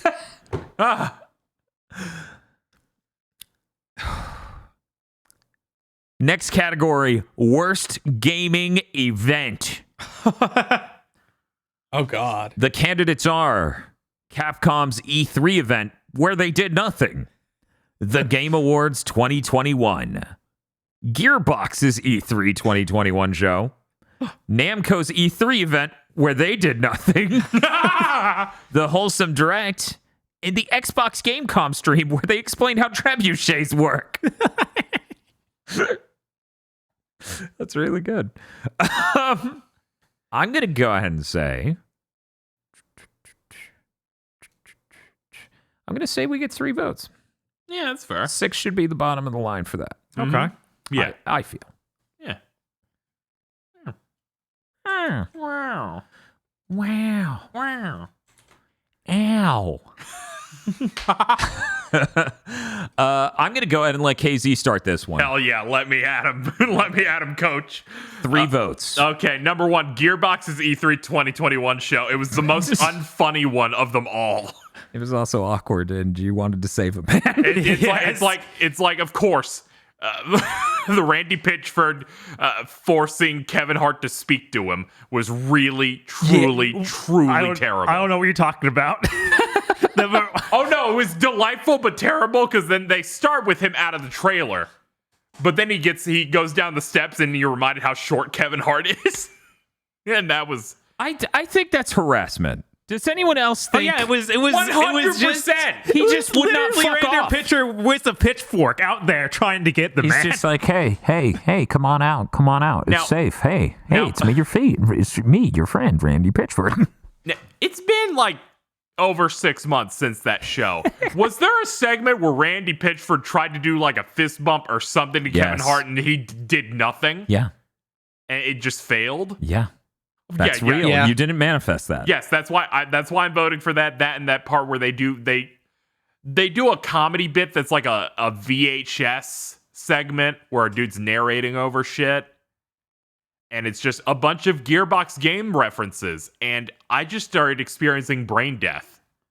I really like the fact that Randy Pitchford's like, hey, come on out, man. Let's hang out. And Kevin Hart's like, damn it. Go away. Go away, you freak. I literally have to get to this set, and he's off me. It's been so long since I've watched a reaction from the Easy Allies where their blood runs cold than with the Gearbox show. Yeah, that's fair. Yeah, it was rough. So that's one of them. Next one. Now it seems mean. I'm gonna pick the wholesome direct. Okay, why is that? Because this is an opportunity to show a lot of independent games. Really an exciting time. It's also E3, so we have a lot more eyeballs on it, even if it's one of the smaller shows. And they had a bunch of games submitted, and they picked the exact same game over and over and over again, despite them having stuff like that Cat Cafe simulator and that cool Lego game that seemed to have like ray tracing and stuff. Yeah, that Lego game's dope. And when we watched that sizzle reel, right when they were done with the main show, every game they showed there, almost all of them looked more interesting than a lot of the stuff in the main show, where I'm like, you need an editor to at least space things out so it's not like they're all depressed furries that farm. Like, it's fine. Or witches. And witches. It's fine if you have all of these, but you need to, like, move shit around a little bit so we don't go, that was 5 in a row. Also, let's be frank. That thing was too long. Oh, yeah. It was also way too long. Yeah.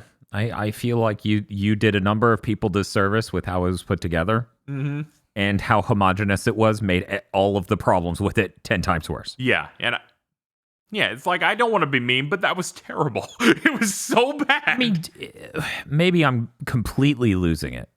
Were there like 2 cooking games that were the exact same style of cooking too? That did happen. That happened. Yes, okay, I think that there were 2 different games where he made ramen and were sad or something. Yes.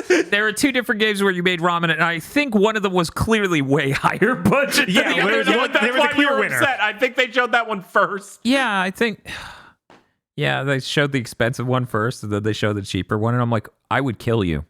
If I was that dev, I would kill you. Yeah, I'm pretty sure you said that exact thing. And also, we were in the middle of doing the move stuff, and then they showed that unpacking game, and it felt like I was being traumatized. Yeah, I'm like, dude, I just went through that. Why would I want to do that again? But yeah, no disrespect to it, but yeah. My third choice has to go to the Xbox Gamescom stream where they explained how trebuchets work. This was so terrible. They went in, they're like, here's our Gamescom show. And they're going to show you Age of Empires 4. No, they're not. They're going to show you a documentary of this is how the trebuchet works in real life. Now I'm going to hold this stick and rotate it. I'm like, is this a Kevin Butler joke? And then they're like... That lady in this is actually the person that narrates the entire story mode. Oh, that actually would do some damage to me. Yeah, no, it's awful. And... Okay. That wasn't the only problematic thing in that show, because there was also the part where they had the host and someone at Flight Simulator showing off the Top Gun collab interview that went on for what felt like 20 minutes. Yeah, that show was also incredibly long. I think it's like almost 2 hours. It's horrible. However the length was, it was truly agonizing. The bits were terrible, and knowing like that main host that even put on the sunglasses or whatever, I'm like, I've seen you in environments where you don't sound like an alien. Yeah. It's like there's this field of awfulness that hit that. And then there was stuff like they showed off, I think it might have been the Wasteland 3 DLC, where they weren't showing gameplay for the longest period of time. And they're like, here's an asset of the game, to the point where you're making games that are already out and their new content look worse than games that haven't come out yet, where it's just like, are you not able to like show anything for this at all? And also the main big fact, they did not show Halo here. Yeah, they showed it the next day. They showed it the next day at Jeff Keighley's thing, which made this thing even more worthless. And the fact that they didn't show it had me convinced it's going to be a Jeff's thing, which is what made me hate it more. So those are my 3 picks: Wholesome Direct, Gearbox, and Xbox Gamescom. Okay. We'll go next to Bob. Yeah, Xbox Gamescom. This was hyped up as a real event, and then it wasn't at all. Yeah. It was literally just, I'm going to waste your time, and we're going to make you cringe. Yeah, most of the things they showed off felt like real time wasters. And if I remember correctly, this is the event where after the event was over on some random Twitch channel, I believe, or maybe it was the Xbox official one, that's where they were streaming Forza Horizon 5 gameplay and other things. Yeah. Oh, yeah, It's like, you could have shown us this shit? What is wrong with you? Right. Like, they had no idea what to show, so they showed nothing, which is insane. Like, how do you come to that? Age of Empires 4, we've not seen any of it. And that game is done. You're gonna have a lady hold a stick in her hand and rotate it and say trebuchet for like 5 minutes. What? Yeah. I'm pretty sure that they didn't even show a trailer for Psychonauts 2 that was coming out on top of it. They just had them sit on a couch and say, yeah, we made that game. Go play it. And then they were like, cool, thank you. Yeah. So that was the biggest, like the worst event in my eyes. Uh-huh. In a lot of the stuff on this list, like Capcom and Namco E3s, I sussed out they were going to be nothing before we watched them. Like, I had no hope at all. So I'm going to vote for the Gearbox one because I had no hope, but I didn't think Yes! that it would be literally a man assaulting someone. Yeah, that's definitely a fucking surprise. Yeah, it's like the one E3 show you could edit horror movie music into, Right? and it would fit. I mean, that's true. That's true of any time that Randy Pitchford is doing anything. And my last vote goes to the Game Award 2021 because it's another thing I got a lot of help and psyched up for, and it was basically nothing. It wasn't terrible, but it basically had nothing. I understand being disappointed. Like, I frankly, the show ended, and then I went, I don't think there was a single thing for me there. Yeah, I think that the only thing that I was like, oh, cool, was Cronin for King of Fighters 15. That was it. The team. The man. The okay. K9999. Oh, right. They changed his name. Yeah, because that maybe had some issues attached to it. Huh. Weird. Yeah. Okay. So I understand that vote. I get it. Yeah. We'll go to Feel now. I know, right? Gearbox for sure. Of course. Fuck. I'll just type a 4 in that. I don't know why you're doing that. Namco's E3 event really fucking pissed me off because they had Tales of Arise and Scarlet Nexus coming out within the next 8 weeks. Got an E3 slot, and then there's like, we're going to talk about that stupid fucking anthology thing for 30 minutes. Yeah, what didn't get me about that is that on the schedule, it literally said Bandai Namco, we're just doing that. So I was like, That doesn't make your show good. yeah. Well, I didn't watch it because it's just going to show that It's one. not the worst. I didn't watch it. Yeah. They did temper expectations. Like I said, that's why I didn't care that much. right. Like, but No, I I get get it. that. I get it. It's a terrible show. I'm not going to say it isn't. Yeah. Hey, Bob. What's up? Quick philosophical question. Yeah, what's up? If say I worked for you and you ran a shop, okay? Okay. And I called 10 minutes in advance. You know what? Let's say a day.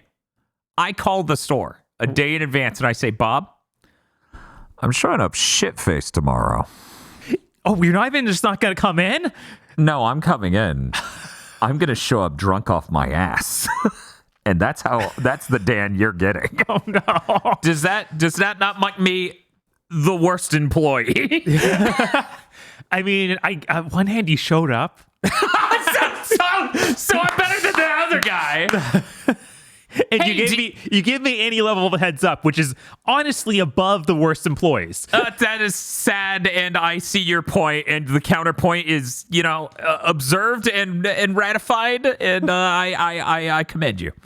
I would like to note, working at a GameStop probably is the only place where the customer could go, do you smell like booze right now? And I could go, no, it's a trade-in. Yeah. Someone's console smells like vodka. It's fucking weird. Like I look at this list and I think of the other one that says they did nothing was Capcom. Capcom did not specifically cite what they were going to show. They're just like, it's the Capcom show. So that was mainly why I pushed back a bit on Namco. Yeah. Now, I was going to give number 3 to Capcom, Mm-hmm. but then you started describing the Xbox Gamescom stream and it started flooding back. Yeah, it's a nightmare. yeah. Absolutely. So I'm giving it to Xbox Gamescom. Okay. It's like drowning. Yeah, I think the Capcom and Namco events were together an hour. That thing was 2.5 or something. That was possibly our most excruciating stream from last year. Yeah. It was really funny though. No. Where it's like, No, it holy wasn't. shit, they did nothing. Are you kidding? I'm going to play back that stream and be like, Casey seems unhappy in this stream. Yeah, but I bet I laughed. So that's Feels votes. Mm-hmm. Now, I already typed in my Gearbox vote. Yeah, of course. I'm also going to type in my Xbox vote. Wonderful.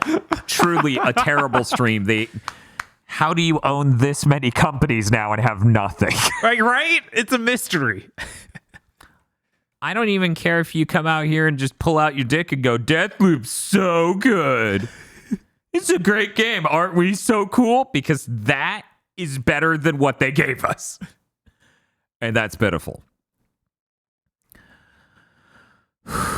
I'm going to have to say the Wholesome Direct. Okay. And here's why.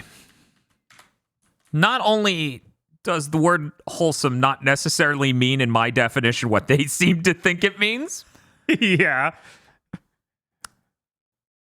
but it really was just too long, and they let too many people in the door. And at a certain point, no one could retain any of the games that were shown because they were all of a very similar ilk in certain patches, right? You know, we were talking about this whole show is generated from 4 tags. Yeah. It's a problem a ton of indie shows have of having way too many too fast, so you don't remember any of it. That's true, but they didn't do it too fast. No, they didn't do it too fast. I think they should be more strict in years going forward, and maybe, you know, not throw someone under the bus by showing their lower end project right after the higher end version of the same fucking genre and everything. But yeah, so that's why I'm going to vote for the Wholesome Direct. It was brutal. So looking at this, that means 4 votes went to both Gearbox and Xbox Gamecom. 2 votes went to the Wholesome Direct, and 1 vote each went to the Game Awards and Namco's E3 event, where they did nothing. Capcom got no votes. Because, you know, I looked at what leaked and went, none of that's showing up here. Yeah, right. That was why I genuinely had no hope. But so does this top 3 look correct to everyone? Is everyone ready to sign up for that, or does someone want to make an argument for one of the things below? No, that seems fine. Yeah, this is acceptable. Because I'm always open to hear that argument. Yeah, I knew no one else was for the Game Awards, but yeah, I get it. The Wholesome Direct didn't bug me, but like Dan said, like I can't retain a single game that was in that because of how similar they all were. Yeah. Which is unfortunate because there were some games I was interested in, and it just sort of slid off me eventually. Okay. So I guess really the only thing we need to sort is which one's worse, Gearbox or Xbox. I'm going to make the argument. Okay. No one was taken hostage at Xboxes, so they are not as bad. Yeah, they were all consenting to. They were all consenting adults. Yes. Yep. Does this argument hold for everyone? That's what, like, Xbox show, bad Xbox show, not unique anymore. Okay. Not fresh now pain, hold not on. sharp, dull pain. I just want to present one thing. Okay. The Gearbox show was only 30 minutes. Was that only Yeah, but 30 the minutes? It was only 30 It was minutes. only 30 minutes. It was only 30 But the minutes. And as we've outlined, the Xbox one was 5 hours long. But the Gearbox thing gave us the added psychological insight into Randy Pitchford, where he like, I'm making a movie. These people are famous. I'm going to limply paw at their door like a fucking dog because I'm desperate to hang out with celebrities. Yep. Okay. and it also kept showing fucking Tribes of Midgar. No. Which then Randy Pitchford was like, come on, guys, just buy it. You don't need a review code. God, I Yeah. forgot about that. Yeah, if that happened on stream, that would have been pretty great. So are we all in agreement that Gearbox is? Yeah, I'm signing up for that too. Because we suffered for Gamescom. That was our choice. E3 is not optional. It's like, sorry, to get to that city, we have to travel through Gearbox's E3 show. Yeah, the Gearbox was attacking people at random. It's like that. You ever seen that episode of SpongeBob where for no reason they have to go through the perfume department? The Gearbox show is that, but it's Randy Pitchford throwing his grease into our eyes. God! Okay. So, worst gaming event of 2021 goes to, tied for runner-up, the Game Awards 2021 and Namco's E3 event where they did nothing. Third place, the Wholesome Direct. Second place, Xbox Gamescom stream where they explain how trebuchets work. And number one, most disappointing or worst game event of 2021 is Gearbox's E3 2021 show. I hope no one this year takes anyone hostage. Yeah, Let's go. That's not a high bar, you know. This is maybe the lowest bar we've ever set for an award. I'm really scared. It's gonna be like Randy Pitchford does the presentation with the people they bought who made Ion Fury, and they talk about Duke Nukem. Gearbox, Randy, you don't need to show up this year. You can take a break. Yeah, it's true. Don't exhaust yourself. Yeah. We're moving on to the next category. Next category is Best Companion. Ooh. We did a couple worsts in a sense. Now it's time to do a best. The candidates are Amano Zako from Shin Megami Tensei 5, Ayaka C6 from Genshin Impact, Drax the Destroyer from Marvel's Guardians of the Galaxy, Estinian Wormblood from Final Fantasy XIV Endwalker, Fret from Neo, The World Ends With You, Jean from No More Heroes 3, Kaito from Lost Judgment, Hit from Ratchet & Clank Rift Apart, and Oma from No More Heroes 3. See, this is funny because it's not my companion. I know. I wrote this in because Actual wrench right here. I'm like, it's a companion for someone. No one said it had to be yours. Let's see. 3, 4, 5, 6, 7, 8, 9. Whew. 9 candidates. That means 4 votes. Yeah. Exciting. It is.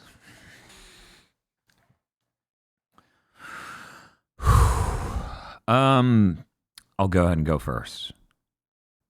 Yeah, you got this, Dan. Gene fucking rules. Yeah, he does. Having the voice of Knack. Yeah. Incredibly inspired choice. Holy shit. So good. Ayaka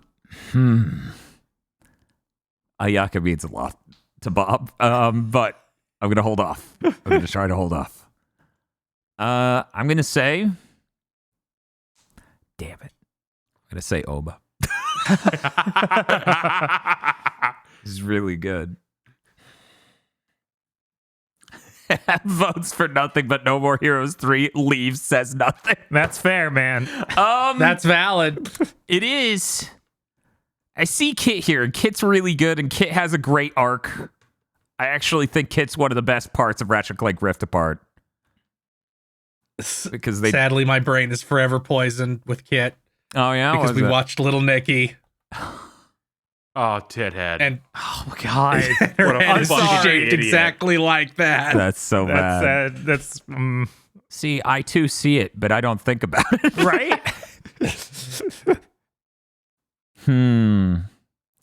You know what? I'm gonna save my 2 votes. Maybe I'll spend them later based on people pushing. But I'm kind of sitting on the fence for Amanazako and Kit. But we're gonna move on. Feel and go ahead and vote. Up to 4 votes.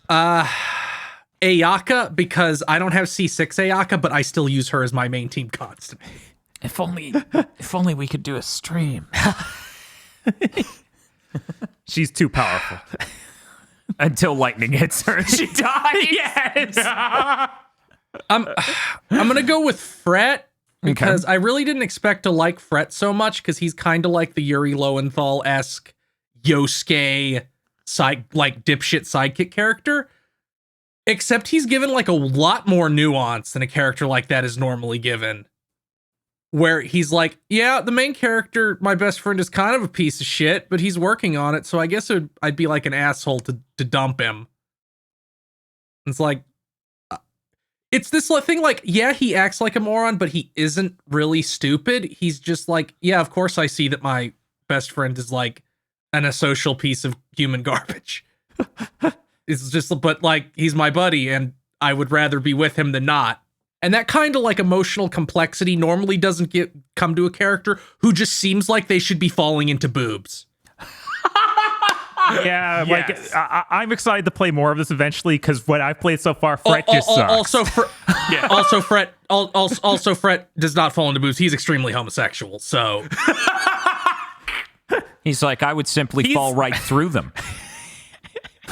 I don't know. He seems deeply in the closet though. no, Bob. Not later on. He doesn't. Okay, because All right. I like that his pants have a fill pattern in Photoshop feature. No matter which way his legs go. We're gonna go with Gene for number 3. Okay. Gene is excellent. And the last one I'm gonna have to give to Estinian Wormblood, mostly because he's one of the funniest men to ever live. Because he's in fucking Final Fantasy 14, basically from the start. Like, he's in the first expansion, is a major character, and is kind of around the edges the whole time. And in Endwalker is when he becomes like part of the main party. And the way he introduces himself as a member of your party is you're going through customs at this country that doesn't like letting people in. And they're like, sir, what's your job? And he stares like a deer looking at an oncoming car. And you see his pupils like go up as he goes, I have nothing. Oh no. Somebody has to dive in and save him because he doesn't have a job. He's unemployed. He's just one of those people who wanders around and kills things, which doesn't look good on immigration forms. Also, they have the ongoing theme where the 2 very short women just ruin his life repeatedly. And he's like 8 over feet and over tall. again. Yeah, he's like 8 feet tall. He has evil dragon power. He can go evil Super Saiyan. But yes, those are my 4 votes. Was that 4? 1, 2, 3. Yeah, that's 4. Yeah. Okay. We'll go to Bob next. all right, I got to vote for Ayaka. Thank you, chat. Such a betrayal if Bob was like, no. Yeah, no, it'd be messed up. I mean, whatever. be It's terrible. still in your Twitter bio.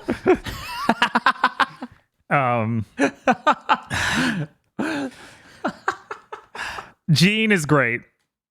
Gene is really great. Yeah, no, I cannot say I expected that. No, I was like, what do you mean the cast of his neck?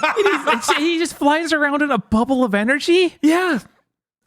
Say, Gene, I've been wondering, since when do you talk like that? What are you talking about? I've always sounded like this. Are you tweaking? Are you tweaking? And then I'm going to give it to Amanazako. Okay, yeah. I think that she's a very fun companion for Shin Megami Tensei because she just floats around and picks up things on the ground and also starts random encounters sometimes you don't want. Hey. There's also the really good stuff of, hey, explain roads. Yes. I was like, why is it like this? She adds an interesting level to it, and I'm excited to play more to more fully understand her character. But what I have already seen has all been great. Yeah. Yeah, I agree.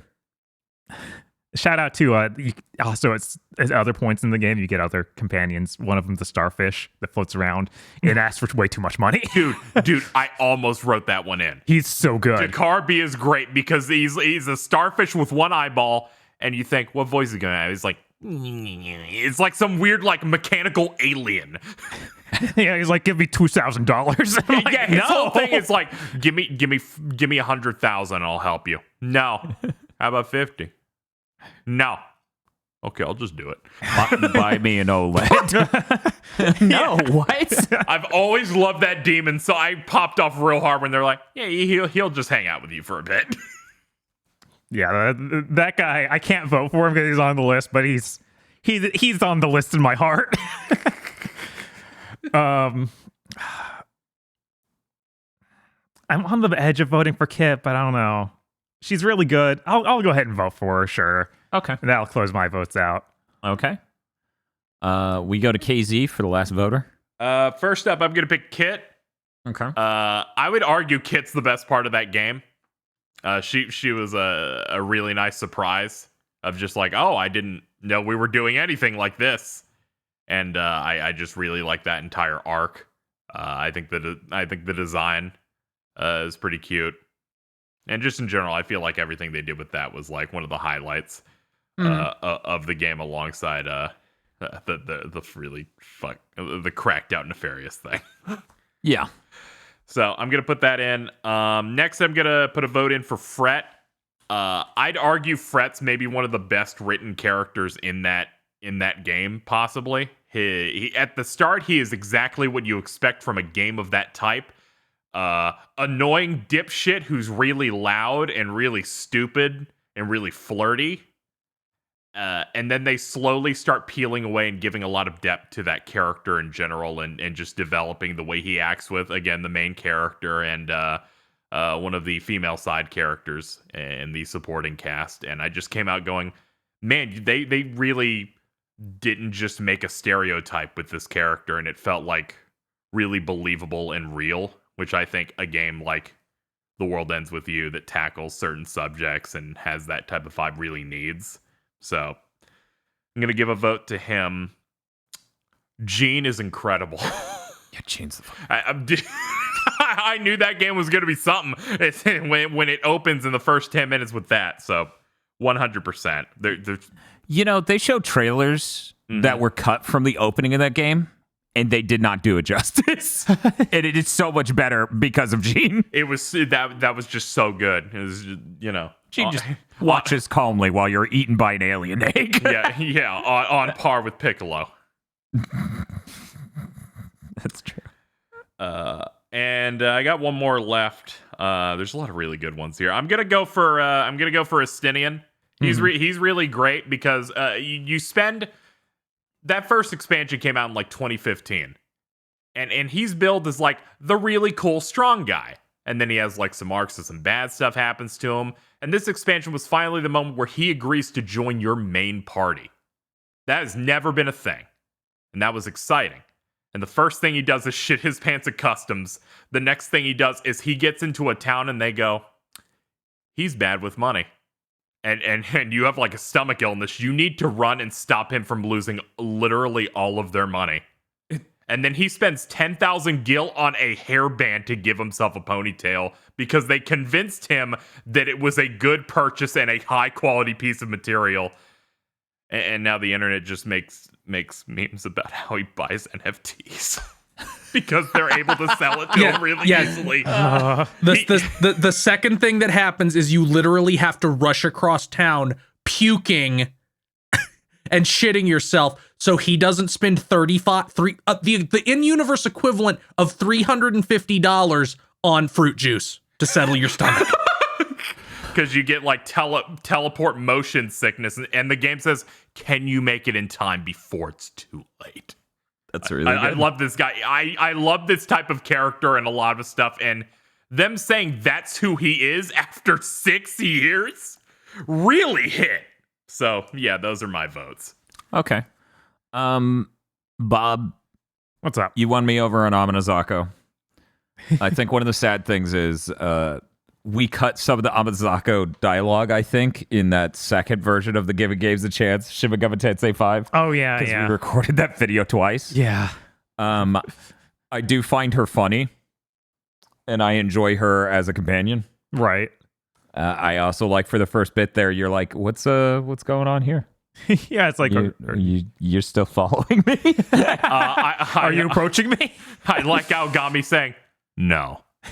It's like the first joke in that game is just no. Do not trust this thought. That was the tone he had. I was like, this guy is harsh. The fuck, dude? Okay, so this is official game of the year now because we have the most insane split. Oh my gosh. Gene got a vote from everyone, so currently it's occupying first place. But now we have a 5-way split. Oh no. On What second happens with place. characters, man? Yeah, this shit gets personal. Sorry, Oma, you only got 1 vote. It was me. I was shocked it got any votes. I'm like, I don't know, maybe this will get Dan. It screams. It's really funny every time. It shoots the laser and screams. I don't know what more you need. the ultimate companion to Velvet Chair Girl. Yes. Velvet Chair Girl. Yeah, I love how that announcer says that in that trailer. Adrian. It has the power to evoke Bob Team Epic. Yes, that's true. That's very true. Very worth mentioning for that alone. So What do we got to do? It's gonna get really stupid. I would simply die. Everyone, 3 votes. No, I think it should be 2. It should be 2. It's 5, sadly. So 5 votes. distribute however you want. I'm putting all 5 on a Yaka 6. Oh, holy shit! So the tied for second place list is Amanazako, Ayaka, Estinian Wormblood, Fret, and Kit. Here we go. 2 votes each. I'm gonna throw it on Ayaka C6 and Amanazako. KZ. Yeah, I'm gonna do Fret and Estinian. Bob. Ayaka and Amana Nazako. Onomatopoeia. And Mr. Feel. I want to talk out. Fret and Ayaka. No, sorry. Fret and Ayaka? Is that Yeah. All right. onomatopoeia? I want a pita. Honestly, Phil, thank you for not picking the exact same things I picked. I appreciate it. Okay, so now we've got the order currently is second place goes to Ayaka C6. Third place is tied between Amanazako, Fret. Estinian is runner up. No, it would be second runner up, and Kit is not even voted for in that run. So, but Kit's good. Oh yeah, 100%. Yeah, no one on this list should be. It was incredibly hard. Yeah. Okay. So I'm okay with Ayaka taking second place. And I think now the discussion happens between Amanazako and Fret. Right. Everyone else okay with that? Discussing that for third place? Sure. Yeah. Okay. 1 vote each. I think it's going to be 2 and 2 unless Feel, are you voting for Amanazako or Fret? No, I don't. I'm voting for Fred. I haven't played SMT5. Oh, okay. That's fair. Yeah, so we're going to be even split.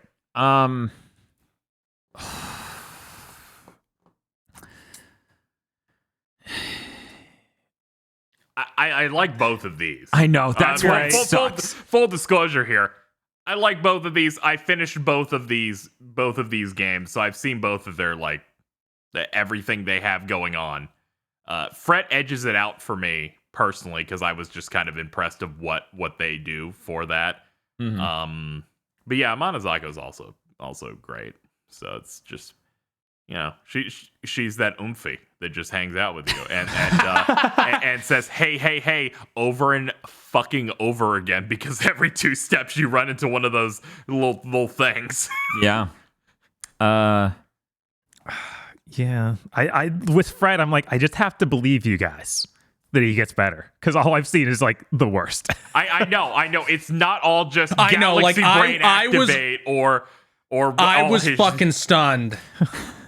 I know he seems like the Yuri Lowenthal 100% dipshit, but they do things with that character where it's not all about that, which is shocking. Because usually when you make a comic relief character, you basically just do nothing. And that's it. They're just like that forever. Yeah, there's not consideration to well, why does this person act that way? Yeah. That was my main worry, because I came into it going, okay, his battle quotes are kind of funny, but he's nothing really special. But then they turned it around for me. But It's pretty cool when 13 Sentinels did that for that character. yes. 13 Sentinels, weirdly enough, got best companion again. Holy shit! From the top rope.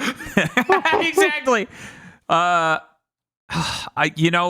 Okay, so there are two ways I could go on this. Okay. Either I can make the push where we just tie third place, which I would be okay with because it's third place, right? Right. Yeah, I'm not. I don't want to tie first ever. No. No. Never. Never. I am not opposed. I was thinking that when we hit this, where I'm like, I'm not opposed to it just being a tie. And this is the tragedy of me not getting to dive bomb Neo Twowie. Or fully play SMT5 for this. Right. Hopefully by later parts of the game of the year. One of these two. See, if I don't play Guardians, I can just go straight to fucking Neo Twowie. Yeah, that's true. I would Do that then. Yeah. But then people will be like, well, you didn't play the first, so you didn't really get it. Do it anyway. Oh, you didn't listen to Boards of Canada first album. You didn't really get the fourth. Anyway. I'm gonna need you to do it anyway. But yeah, I'm willing to just fold and say, yeah, sure, Fred, I'll believe you guys. Yeah. And give him third. Okay, so you're more interested in folding? Yeah. Yeah. Only if you really want to. I'm not opposed to it just being a tie. I'm okay with ties for third. But I wouldn't try to gaslight you. Yeah, I feel like for me, I'm okay with ties for third. Ties for second seem like bullshit. Yeah. Yeah. And ties for first are absolutely no way. But yeah, All right. If we're all cool with doing the tie, then we can just do the tie. Yeah. If you're not really into it, because you haven't seen any of the good stuff yet. You hadn't digged in enough. It's fine. Feel you okay with the third place tie? Yeah. Okay. That sounds fine to me. Okay. So the order looks good to everyone? Yeah. Yeah. I'll go ahead and read it. Minimize that window.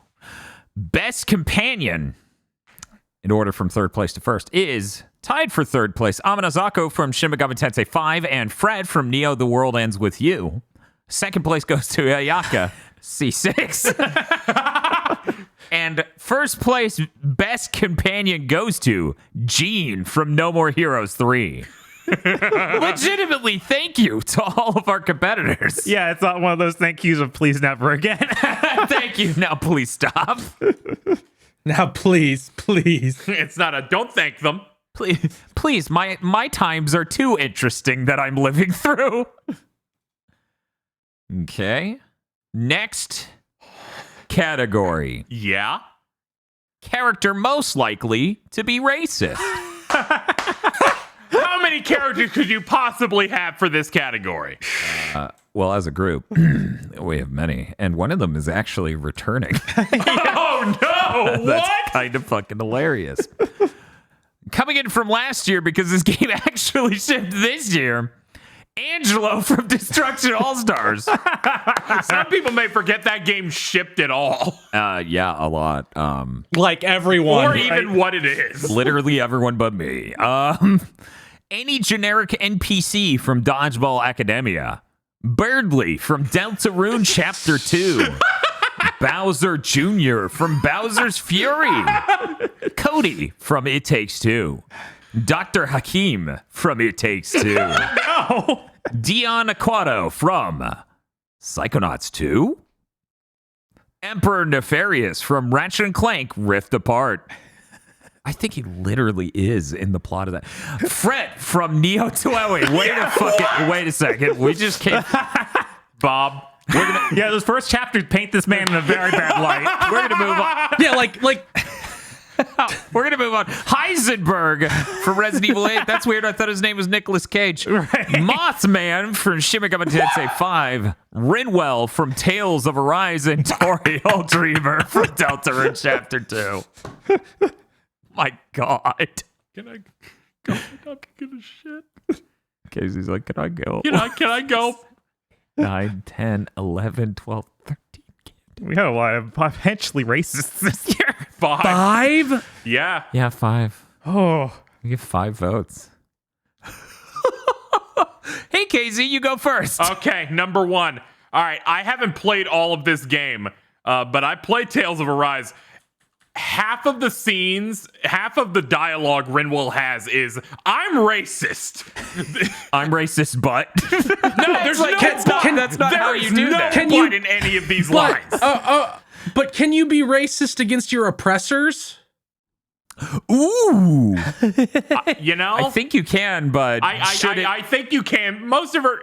Most of the dialogue I encounter is just her going, "I'm gonna say it," and I'm like, "Can you please, literally have anything else you can say right now?" this Thursday, will she say it? Because she's racist against the people who aren't oppressing her who are of the same race as the people who are. So that's where it becomes like, It starts to become farcical when I'm like, that's literally all you're saying in every scene I'm encountering. It's like, I get it. I know that this is a problem, but it feels like you're reaching at this point. Other characters are racist sometimes, but man, you just go in. Okay, So that's gonna be pick Emperor Nefarious. Look at him.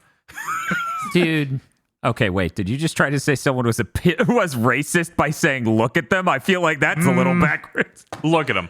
No, it's not. But I'm pretty sure he has a tirade in the middle of that game. yeah, I think there's something about fleshies.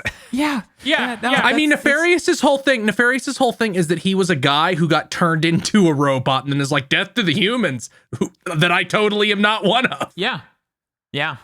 Does this make Nefarious like the Ratchet and Clank version of like Rachel Dolezal? I don't know who that is. Yeah. I'm gonna keep on not knowing. I think that's fair. Yes. Okay, my third one. Birdley. I've seen him. Okay, you've seen him? I've seen Purple. Dude.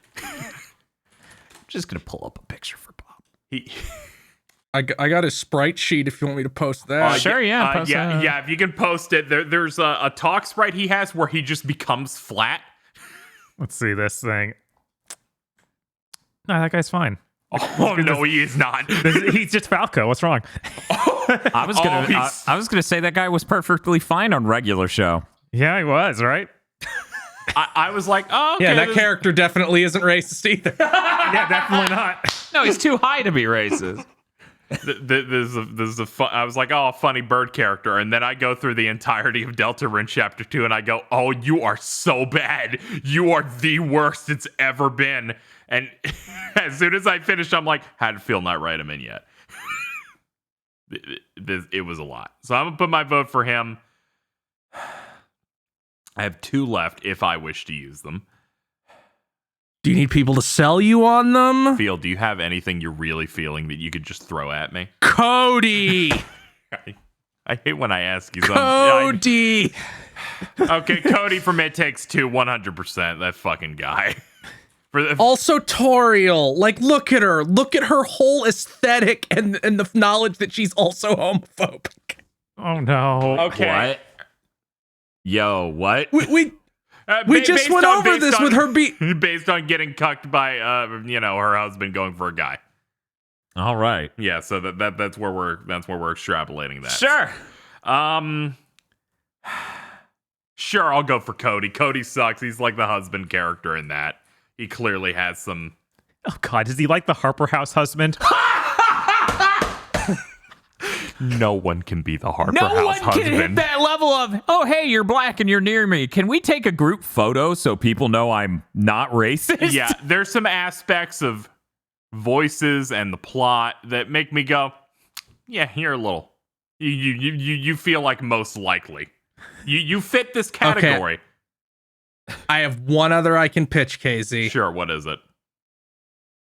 Dean Aquato is Raz's older brother in Psychonauts 2. He looks like this. Oh no. And somehow in the year 2021, they got Yuri Lowenthal to voice him, doing his biggest piece of shit voice. It's a good voice. That's really good. I really hate this because sometimes something hits the list, right? And you go, I wouldn't have written this in, but through thinking about it for a week, Mhm. based on how they act, Mhm. I'm gonna have to vote for Mothman. Okay. I'm sorry, but the amount of things he says that are so rude Yeah, no, that guy. that I'm like, he might say it. Yeah. If the CRB would let him. So your 5 votes were for Rinwell, Mothman, Emperor Nefarious, Cody, and Birdley. Yes. Okay. Lock him in. We'll go next to Feel. Birdley. I can't believe someone who looks exactly like Falco might be racist. He's so bad. Shock. Cody. Okay. Sell us on Cody. Yeah, because I don't know. I want to hear Okay. you sell us on Cody. Okay, Cody's whole thing is that he's the house husband. Oh God, he is the Harper House guy. And he's just like so aggressively white. Oh God, he is the Harper House guy. And also like insecure and pathetic. Oh no, he's the Harper House Because there's this thing like where the book who sounds like me doing this voice. Yeah. Every time he shows up. It's real bad. Yeah. It's like, okay, Cody, you gave up on your garden. Why? And Cody's like, my wife wasn't holding my hand telling me how good a job I was doing the whole time. I can't have interests unless she's encouraging me at all times. Oh my. And also I'm starting to become convinced that the plot of It Takes Two is him trying to preserve his marriage through witchcraft. But we'll get into that later. We'll get into that if you guys play it. Okay, sure. I highly recommend you play It Takes Two. Oh my God. So there's the white angle. There's the weird weepy soft boy house husband angle. There's the fact he asked for them to move out into the countryside. Okay. All right. I'm hearing you. And let me try to find a picture of him in human form. No.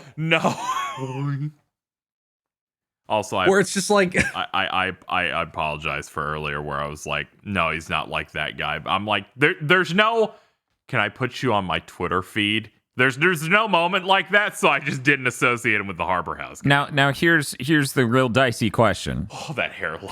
Because Field, said he was okay. Oh my God.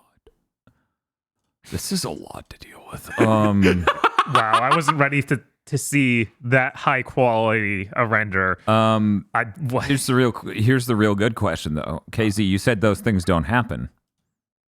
But do you see this man around black people? No. All right then. No, all I see. We don't have evidence of the absence of it. We just have the absence of evidence for it. Yeah, I just see him next to a Mexican stereotype that sounds like Field doing the strong voice. that has the same voice actor as him. Oh yeah, that's also the thing that makes him kind of racist. Oh no! They are the same voice actor. Are they? Is that in universe? Is that supposed to? Oh no! But you could maybe make that assessment, and Field is definitely making that assessment. Oh no! Okay, you sold me. That's for sure. I was so afraid. That's why I didn't mention it, because I was like, oh. Toriel for sure. All right. Sure. Because like if you adopt the trad wife aesthetic that hard, where it's like, I sit at home in my chair and crochet And make pies. I'm a kindergarten teacher. The most important thing every young woman needs to learn is how to make a pie. I treat my husband like he murdered children because he might have slept with his friend in college. Also, I married a cop. I really hate how all of those things are correct. Oh my God! No, this is not me. Look, anything Mr. Feel, say about Deltarune Chapter 2 is not me going off into the weeds. I can bring evidence on every single Yeah, that's thing. what upsets me, Dan. That's funny. All right. I am convinced Toby is putting this out here to be picked up on. I played this shit yesterday. Okay. Let's see. I have 2 votes left. Rinwell does get real bad, so I'm gonna say her. Yeah, I don't know if she develops to be less racist, but where I'm at, whew. One more. And No, and Angelo. Angelo! Of course, Yes! Angelo. Yes! Kill. Okay, we're going to go to Bob next. Bob, what is the character most likely to be racist? I'm gonna have to vote for Rinwell because she actually has a line that's like, "Well, you're one of the good ones." Oh, no! Wait. Yeah, she does.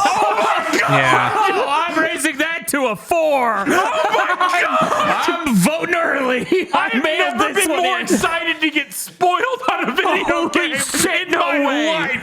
Fuck you. There's a Tales of Arise character that says that. You've got to be fucking kidding. Look, it's part of her racist arc. I am going to shit everywhere. Well, you know What the a game.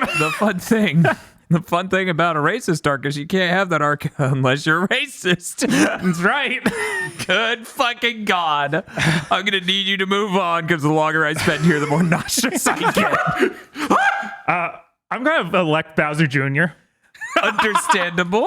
I don't think I need to explain. You don't. Okay. Yeah, I think anybody can get the vibe from him that he's like, Italians, really? Can't believe I have to work with you. Yeah. Let's see. You have three votes remaining. Let's just throw Angelo in there right now. Oh my God. It doesn't even have anything to do with the content of that game. We memed him into being a racist. I'm sorry. We can't fix it. Sorry, Destruction All-Stars marketing team. We've memed your man into being racist, clearly. You're getting press. Heisenberg, because I feel like he's on the edge at all moments. Oh, yeah. I think people found out he's wearing Nazi dog tags. No. Oh my God. Yeah, because his whole thing is Nazi scientist. I mean, he's a scientist, but I didn't... Oh my God. Like my No way. whole read is because every part of that game is supposed to represent some type of like horror movie. And I'm like, oh, he's gonna be like evil Nazi scientist horror movie. He's creating fucking machines. Although the devs were like, we just picked those dog tags because they looked unique. He's not a Nazi. Please do not write Yeah. this in your Kotaku article. Please. What is wrong with you? Right. But yeah, I think that there's enough evidence against this man. Yes. Yeah, that's understandable. Okay, so that's 4, right? Yep. All right. I'm going to have to round it up. Cody. I mean, you're selling me on Cody. You really are. I am in Yeah. tears. Yeah, I'll vote for Cody, sure. Because the other one I was thinking about is Mothman. But I'm like, no, Cody seems like he's probably really- doing a racist There is a lot impersonation. of evidence. Cody really just comes off as the Harper House guy. Like, I feel you I have need to... you guys. I need you watch guys it. to play It Takes Two so I can reveal my theory for the real story of It Takes Two. Oh my God. It's really urgent that you play this game for the wrong reasons. Some would argue the right reasons we would argue. Okay, Bob. So your votes came down to Angelo Rinwell, Cody, who else? Heisenberg, And Bowser Jr. and Bowser Jr. One of the good ones. God, no. You're one of No. the good Renans. I know. I don't want to hear about this character anymore. I already voted for them. It's okay. She has a cute bird. I'm gonna fucking lose it if she doesn't win this category. If somebody sits here and goes, actually, I think. Okay, let me. Tough choices here. Yeah, we have so many choices in this category. So I'm gonna say Heisenberg, and here's my reason. Okay. Not only is there the Nazi dog tag thing where they're like, no, we chose it for aesthetics or whatever, right? Right. He seems like a real nasty asshole. His Yeah. rants Yeah. come off as a dude who's thin skinned, has a hair trigger, and just says some nasty shit. Yeah, we already know he's red-pilled. Yes. Racism's just the next step. It's not that much of a stretch. No. Yeah. So I'm gonna say Heisenberg. That's my vote after Rinwell. Because the Rinwell vote was mailed in early. Holy shit. Okay, so I have 3 more. saying Angelo is racist is funny. It is. That is funny. Let me read his bio again, maybe. Maybe I can shake something out of that. Maybe he'll be like, he's definitely not racist. And I'm like, I'm sorry, guys. Says here he's definitely not racist. Let's see. On this wiki article, it says Angelo is a playable character in Destruction All-Stars. Well, that has ruled out nothing. Yes. He's definitely not racist. He has an Asian girlfriend. That proves it. And I'm like, wait a minute. This photo of him isn't doing any favors for him either. Oh, damn. Wait, you know what? I'll just look away from him for a moment, okay? I'll look away. Oh, no, I looked at him. Yeah, don't look at the selfie. It's terrible. He's kind of the worst. Come on, it's too much. Oh, my God. Okay. Casey, you voted for Cody? Yes. Bob, you voted for Cody? Yeah, I did. Phil, you voted for Cody? Yes, I did. I'm also going to vote for Cody. Does that mean that we have 2 characters that are going to have 4 votes? Yes. Which says, yes, it says something. The Clash of Titans. It really says something. Can't believe this bitch literally said I also cannot believe that. I'm so floored. I literally got lightheaded. Because let me be clear, audience. This is something I bring up a lot. Being a average looking white guy and living in the South, sometimes people feel comfortable saying shit like that around you. Dan, Yeah. you don't have to be in the South for that. That's true. Yeah. That's true. Every time it happens, I'm floored. Where it's just like, what the fuck is your problem? I'm gonna say Bowser Jr. They had to censor him. Yeah, they did. In the ending, you know? They were like, play some trumpets, he's about to slur. I have one more vote, and I'm trying my best not to give it to Angelo. Hey. Birdly. This guy sucks so bad. Oh, I could tell. Dude, his ideal version of himself wears Crocs. His ideal version of himself dresses like Vegeta and has Airman's theme. That's funny as shit.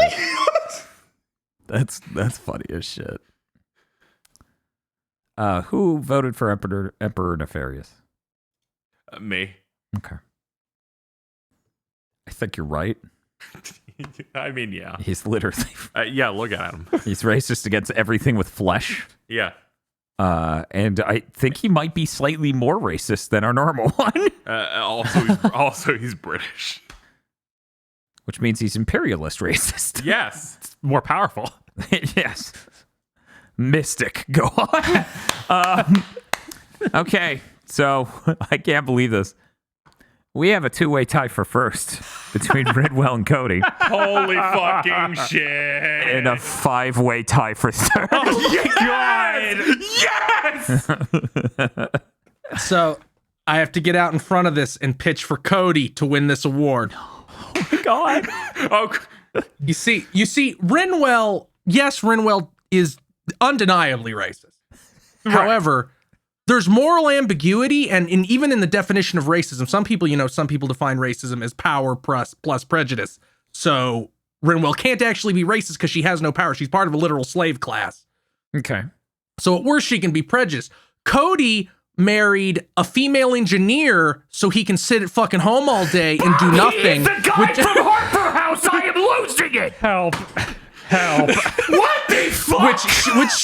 which she even criticizes, and he does like the racist white guy dance. Oh baby, you're so pretty. You should sing sometimes and keep giving me money so I don't have to get a job and cannot work on this garden and forget to take our child to doctor's appointments. The only thing I'm supposed to do. Oh my This God. guy sucks. I highly recommend you play the 10-hour video game It Takes Two. I highly recommend Phil watches Harper House before the next episode. I'm going to 100%. Because Jesus H. Christ, this is killing me. I mean, I think that I almost feel Rinwell everything we have is in the text. There's not even a question of maybe Okay. racist. You know this what? guy is the most maybe racist I've ever heard of. And since the category is most likely racist. You know what, Bob? You gave me an epiphany. The category is called most likely to be racist. We know she's racist, so really that should barely count. So if I go most likely without definitive proof, Cody. Cody. God damn it. I'm Cody's like, it takes two to erect this cross. Oh no! Feel, I'm gonna need you to watch Hardbrow. I'm gonna lose it if this really is that close. Dan, I would like to apologize for saying that he isn't really anything like the dude, because I only associated him talking to that black friend and saying, hey, now that we're friends, can I take a selfie with you to show that I'm an ally? And since this dude didn't have the opportunity to do that, I said no. But he may have 18 other fucking qualities that that character did. God, this sucks. So Bob, I'm for Cody winning. okay, fine. This is the most Feel has won, I think, since Disco Elysium. Yeah. So Because Windwell goes through an arc too. so at some point she stops being as racist or Right. racist entirely. See, Cody, I was worried because the way you described she has an arc is you also said she says that. So I Look, was there are like, bumps in the know. road. so I thought that was like that was her resolution. No, that wasn't the arc ends on. Okay, you're one of the good ones. What is this? A horrible 70s sitcom? Jesus. Where that's the conclusion and it's a happy ending. And I'm like, oh, thank you, Jeff Keighley's awards for RPG of the year. Oh man. Okay, so we have a 5-way tie for third. Oh fuck! Wow. Angelo, Birdley, Heisenberg, Bowser Jr., Emperor Nefarious. Can I sell a pick again? God damn it! He's so powerful. Sure. Okay, let me tell you some things about Birdley. Yes, Of course. This motherfucker won a spelling bee when he was 8, and it defined his life. He was like, I'm obviously a super genius. I'm smarter than everyone else around me. Okay. I get it. I'm better than other people. I'm he explicitly a gamer he uses and constantly talks about how much of a gamer he is and plays JRPGs. Okay. Obviously projects very strongly on Vegeta, because when he gets a Fantasy World costume, he spawns a Scouter and his hair becomes spikier. Yeah. Let me try to pitch something. Okay, there we go. We need some more. Sure. Yeah, we need a counter pick here. Heisenberg is such a piece of shit that he's ist against anything that isn't him. He just sits out in his miserable shed being sexist and racist about everyone and everything because no one appreciates how brilliant he is. Yeah, no, Sure, that entire cutscene where he just Okay. kind of mows down literally every other villain in the game. Heisenberg is supposed to be seemingly German to some extent, but is a Southern American accent. This dude and is Nicolas wearing Cage. This dude has a Southern American accent, calls himself Heisenberg, and is wearing Nazi dog tags? Do I really have to stretch this And argument? has a YouTube account. This is fucking weird. What's this podcast? Birdley's arc ends with him wanting a tomboy to beat him up. These are two very, very different but very damning archetypes. I know. yeah, like they're We might have to die for that. Because I'm like, damn it, nothing either of us is saying is fallible. yeah. And what's funny is I'm not going to go further on Birdley because Birdley's in another category. where it makes more sense for me to bring up things there. I'm going, you know what? I'm going to throw behind Heisenberg because he's clearly the more powerful genre of internet racist. Yeah. Where he's like, I'm a white guy. Now I'm German. My old name was Cletus, but now it's Heisenberg. Now it's Heisenberg. I changed my I'm name. going to embed a fan into this man's chest. Also, Dan, you're like, oh, he has a southern accent. Yeah, he had so many fucking lawnmower parts on his lawn, Chris could build a tractor. Yes. Yes, he's literally white trash. Yeah, but he's Oh, like, no. I'm an ascended Ubermensch. Also, only a racist would be stupid enough to create an invention to specifically counter himself. That's pretty accurate. That cell phone. Yeah, my vote's for Heisenberg. Phil, you said you came over. Yeah, I'm coming over for Heisenberg. Honestly, I'm surprised that if there won't be Chris DLC where he's like, you need to fuck that white girl. Bob, Yeah, Heisenberg. Casey. Heisenberg. Okay. If we're picking internet racists, that is the one. Okay. So our character most likely to be racist of the year. Why were there so many nominations? Man. It was only 14. Yeah, the top 3 are Heisenberg from Resident Evil 8 and 3rd, Rinwell from Tales of Arise. Don't worry, she's one of the good ones because she has an arc. It's okay. She's a cute racist. She comes around on it. Maybe. And Cody from Takes Two, also the Harper. Again, you need to play that. He needs to watch it. Yeah, I recommend anyone who's seen the It Takes Two arc to go fucking Available now on Paramount Plus. Jesus Christ. Okay, and last category of part 1 of Game of the Year 2021. Biggest piece of shit, Bobby Kotick. Did you expect there to be more?